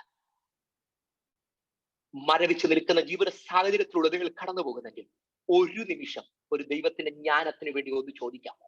കർത്താവേ, എനിക്ക് മറ്റൊന്നും വേണ്ട, അങ്ങയുടെ ജ്ഞാനാത്മാവിനല്ലേ നിറയ്ക്കണമെന്ന് പ്രാർത്ഥിക്കാൻ കയറുണ്ടോ? ഇന്ന് എനിക്ക് ചിലത് അതിജീവിക്കാൻ കഴിയുന്നില്ല. കർത്താവെ, ഞാൻ അത്ഭുതപ്പെട്ട് നിൽക്കുക, ഞാൻ മരവിച്ച് നിൽക്കുക, ഒരു വാക്കുപോലും ഈ സാഹചര്യത്തിന് മുമ്പിൽ എനിക്ക് പറയാൻ പറ്റുന്നില്ല. പക്ഷെ അവിടുത്തെ ജ്ഞാനം കൊണ്ട് എന്റെ മനസ്സിനെ നിറയ്ക്കണമേ, അവിടുത്തെ ശക്തി കൊണ്ട് എന്റെ മനസ്സിനെ നിറയ്ക്കണമെന്ന് എത്ര ഇന്ന് രാത്രി പ്രാർത്ഥിക്കാൻ തയ്യാറാണ്? ഒരു നിമിഷം ഞാൻ നിങ്ങൾക്ക് വേണ്ടി പ്രാർത്ഥിക്കുന്നു. പരിശുദ്ധ പിതാവേ, അങ്ങയുടെ പുത്രനായ യേശു ക്രിസ്തുവിന്റെ നാമത്തിൽ ഇന്ന് രാത്രിയും വചനം കേട്ട അങ്ങയുടെ ജനത്തിനു വേണ്ടി പ്രാർത്ഥിക്കുന്നു. അവരുടെ ഹൃദയ തലങ്ങളെ അറിയുന്ന കർത്താവ്, അവരുടെ ജീവിത സാഹചര്യങ്ങളെ അറിയുന്ന കർത്താവ്, കർത്താവെ, പരീക്ഷയുടെ കഠിന ശോധനയുടെ നടുവിലും കർത്താവെ സ്ഥിരതയോടെ, ധൈര്യത്തോടെ, സമാധാനത്തോടെ, സംതൃപ്തിയോടെ നിൽക്കാൻ അങ്ങയുടെ ജനത്തിന് കൃപ നൽകണമേ. അങ്ങയുടെ അഭിഷക്ത ദാസനെ ഓർക്കും, കുടുംബമായിട്ട് ദൈവം സഹായിക്കണം, സഭയെ ദൈവം സഹായിക്കണമേ. കർത്താവ്, ഓരോ ദൈവമക്കളെ ദൈവം അനുഗ്രഹിക്കണമേ. ഈ വചനം കേട്ട എല്ലാ പ്രിയപ്പെട്ടവരുടെ മേലും അങ്ങയുടെ അനുഗ്രഹങ്ങൾ സ്വർഗം ചൊരിയണം. അങ്ങയുടെ നാമത്തിൽ അവരെ അനുഗ്രഹിക്കും. പ്രാർത്ഥന കേട്ട കൃപയ്ക്ക് നന്ദി. യേശു ക്രിസ്തുവിന് നിസ്തുല്യ നാമത്തിൽ തന്നെ എനിക്ക് അവസരം ഇങ്ങനെ ഒരുക്കി തന്ന പ്രിയ ബഹുമാന്യ കർത്തുദാസനും സഭയ്ക്കും എല്ലാ പ്രിയപ്പെട്ടവർക്കുമുള്ള ഹൃദയംഗമായ നന്ദി അറിയിക്കുന്നു. ഞങ്ങളെ ഓർത്ത് പിന്നെയും പ്രാർത്ഥിക്കുക. God bless you all. Thank you all. Praise the Lord. Thank you, Pastor Blessing, Faith Blessing. കർത്താവിന്റെ ദാസനെ ഓർത്ത് നമുക്ക് ദൈവത്തെ സ്തുതിക്കാം. നമ്മുടെ കരങ്ങൾ ഓർത്ത് ദൈവത്തെ നമുക്ക് സ്തുതിക്കാമല്ലോ. ഇന്ന് രാത്രികാലം അനുഗ്രഹിക്കപ്പെട്ട ഒരു ദൈവവചനം. Count it all joy, my brothers, when you meet trials of various kinds. വിവിധങ്ങളായ ശോധനകൾ കൂടെ, പരീക്ഷകൾ കൂടെ നാം കടന്നു പോകുമ്പോൾ അതിനെ സന്തോഷമായി ആർക്കാ സന്തോഷമായി സ്വീകരിക്കാൻ കഴിയുന്നത്? ദൈവിക സമാധാനം അനുഭവിക്കുന്നത് മാത്രമേ ഉള്ളൂ. ഡിവൈൻ കണ്ടന്റ്മെന്റ് അനുഭവിക്കുന്നവർക്ക് മാത്രമേ അത് സന്തോഷമായിട്ട് സ്വീകരിക്കാൻ കഴിയൂ. Because we know the testing of our faith testing of our faith produces steadfastness. നമ്മുടെ വിശ്വാസത്തിന്റെ പരിശോധന എന്ത് ഉളവാക്കുന്നു? സ്ഥിരത ഉളവാക്കുന്നു. It produces steadfastness. Hallelujah. And let steadfastness have its full effect, because so that we may be perfect, complete, lacking in nothing. ഒന്നിലും കുറവില്ലാത്തവരായി, ആമേൻ, തികഞ്ഞവരായി നിൽപ്പാൻ. Hallelujah. നാം അവസാനമായി കേട്ടല്ലോ, ഇതിന്റെ മധ്യത്തിൽ നമുക്കുണ്ടാകേണ്ട ഒരു റെസ്പോൺസ്. ദൈവമേ, പ്രതിസന്ധിയുടെ മധ്യത്തിൽ ആമേൻ ഒരുപക്ഷെ നീങ്ങിപ്പോകുവാൻ നമുക്ക് പ്രാർത്ഥിപ്പാൻ കഴിയും. ആമേൻ, ഇതിനെ മാറ്റണം നമുക്ക് പ്രാർത്ഥിപ്പാൻ കഴിയും. അതിലെല്ലാം ഉപരി കർത്താവേ, ഇതിന്റെ മധ്യത്തിൽ ഓരോ ദിവസവും നിൽപ്പാനുള്ള ഒരു ദൈവിക ജ്ഞാനം. Give me a divine wisdom, Lord, to understand that this is a testing of my faith, so that I may continue to endure, oh God. What must be my posture? എന്റെ പോസ്ചർ എന്തായിരിക്കണം കർത്താവേ? ഏത് മനോഭാവത്തോടെ ഞാൻ ഇതിനെ സ്വീകരിക്കണം കർത്താവേ എന്ന് ഉൾക്കൊള്ളുവാൻ കർത്താവിന്റെ ആത്മാവ് നമ്മെ സഹായിക്കുമാറാകട്ടെ. Thank you, Pastor, for speaking from your heart. Thank you for speaking from God's word. തിരുവനന്തപുരത്ത് നിന്ന് സംസാരിപ്പാൻ കർത്താവ് അങ്ങനെ ദാസനെ അഭിഷേകപ്പെടുത്തിയതിനായി ദൈവത്തെ സ്തുതിക്കുന്നു. തന്നെ ഓർത്ത് നമുക്ക് പ്രാർത്ഥിക്കാം. തന്റെ കുടുംബത്തിന് വേണ്ടി പ്രാർത്ഥിക്കാം. സിസ്റ്റർ ട്വിങ്കിളിനെ ഓർത്ത് നമുക്ക് പ്രാർത്ഥിക്കാം. തന്റെ സൗഖ്യത്തിന് വേണ്ടി നമുക്ക് പ്രാർത്ഥിക്കാം. കുടുംബത്തിന്റെ നിലനിൽപ്പിന് വേണ്ടി, ആമേൻ, ദൈവിക ജ്ഞാനത്തിന് വേണ്ടി നമുക്ക് പ്രാർത്ഥിക്കാം. ഹല്ലേലൂയ. ആമേൻ. ഒന്ന് രണ്ട് പാട്ടുകൾ കൂടെ പാടി നാം ഒരുമിച്ച് ദൈവത്തെ ആരാധിച്ചതിനു ശേഷം നാം പ്രാർത്ഥിച്ച് നമ്മുടെ ഈ meeting അവസാനിപ്പിക്കുന്നതായിരിക്കും. Just want to remind you, tomorrow morning, Friday morning, our usually fasting prayer is in our prayer line. നമ്മുടെ ഫോൺ prayer line അല്ല, നമ്മുടെ സ്റ്റെപ്പ് prayer line. എന്നാൽ നാളെ പകൽക്കാലം 10:30 നാം സൂമിൽ കൂടെ തന്നെയായിരിക്കും കടന്നു വരുന്നത്. Just want to remind you all that we will be having our Friday morning fasting prayer on Zoom. So we don't want to change don't want to bring anything new here. So please do come, those who can come. നാളെ പകൽക്കാലം നമുക്ക് ഒരുമിച്ച് ദൈവത്തെ ആരാധിപ്പാനും സ്തുതിപ്പാനും പ്രാർത്ഥിപ്പാനുള്ള മുഖാന്തരം ഉണ്ടായിരിക്കും. 10:30 Dallas time, 10:30 നമ്മൾ ഒരുമിച്ച് കൂടുന്നതായിരിക്കും. കർത്താവ് അനുഗ്രഹിക്കട്ടെ. Pastor Ruben would lead us in time of worship. Hallelujah. Praise the Lord. We're going to sing this song, Because He Lives. Just talking about our faith, and we can face our trials and tribulations, and we can have this faith because of what Jesus has done on the cross for us. So as we sing this song, please join us as we sing. God sent His Son, they called Him Jesus. He came to love, heal and forgive. He bled and died to buy my pardon. An empty grave is there to prove my Savior lives. Sing together. Because He lives, I can face tomorrow. Because He lives, all fear is gone. Because I know He holds my future, and life is worth the living just because He lives. Say that again. Because He lives, I can face tomorrow. Because He lives, all fear is gone. Because I know He holds my future, and life is worth the living just because He lives.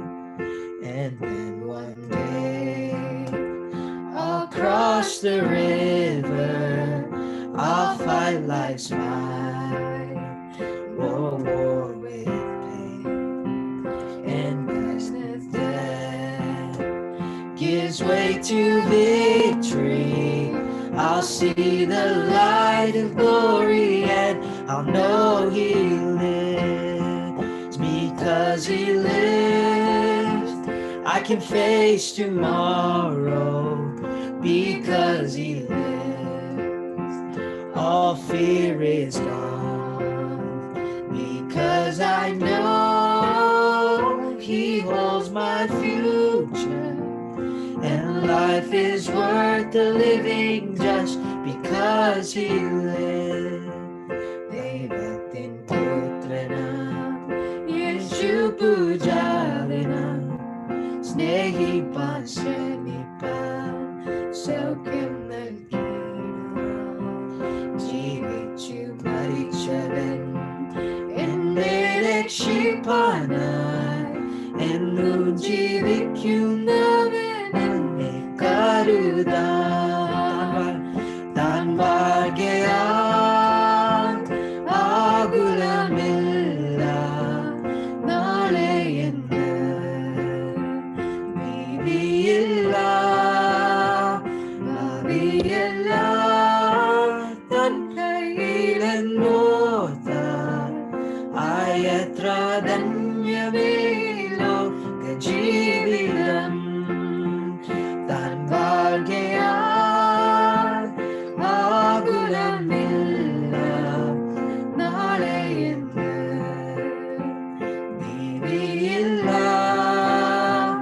ഭാവിയില്ല തൻ കയ്യിലെന്നോർത്താൽ ആയത്ര ധന്യമേ ലോക ജീവിതം ആയത്ര ധന്യമേ ലോക ജീവിതം.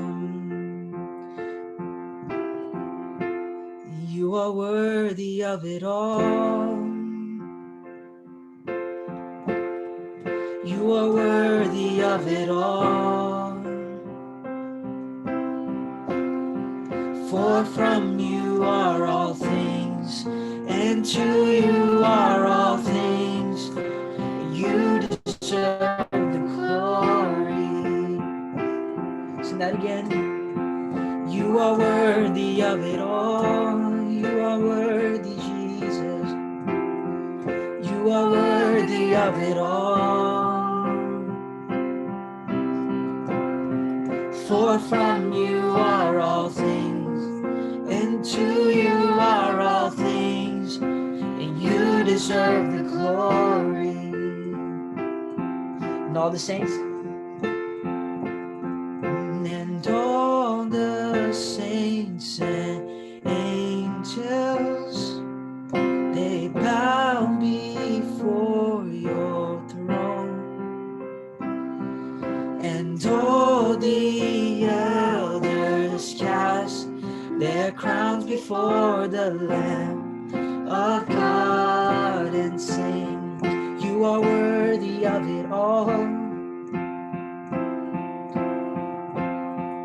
You are worthy of it all. We sing this together. For from you are all things, and to you are all things, and you deserve the glory. With our voices we sing, you are worthy of it all, Jesus. You are worthy of it all. For you are, for from you are all things, and to you are all things, and you deserve the glory. With one voice we sing this together. And I exalt thee, and I exalt thee, and I exalt thee, oh Lord, and I exalt thee, and I exalt thee, and I exalt thee, oh Lord. One voice we sing, and I exalt thee, and I exalt thee, and I exalt thee, and oh Lord. Amen. Hallelujah. We exalt thee, O God, this evening. We thank you, Jesus, for you alone are worthy to be praised and honored. Hallelujah. Tomorrow evening, we will have Pastor Lords and Anthony, who is going to be leading us in worship.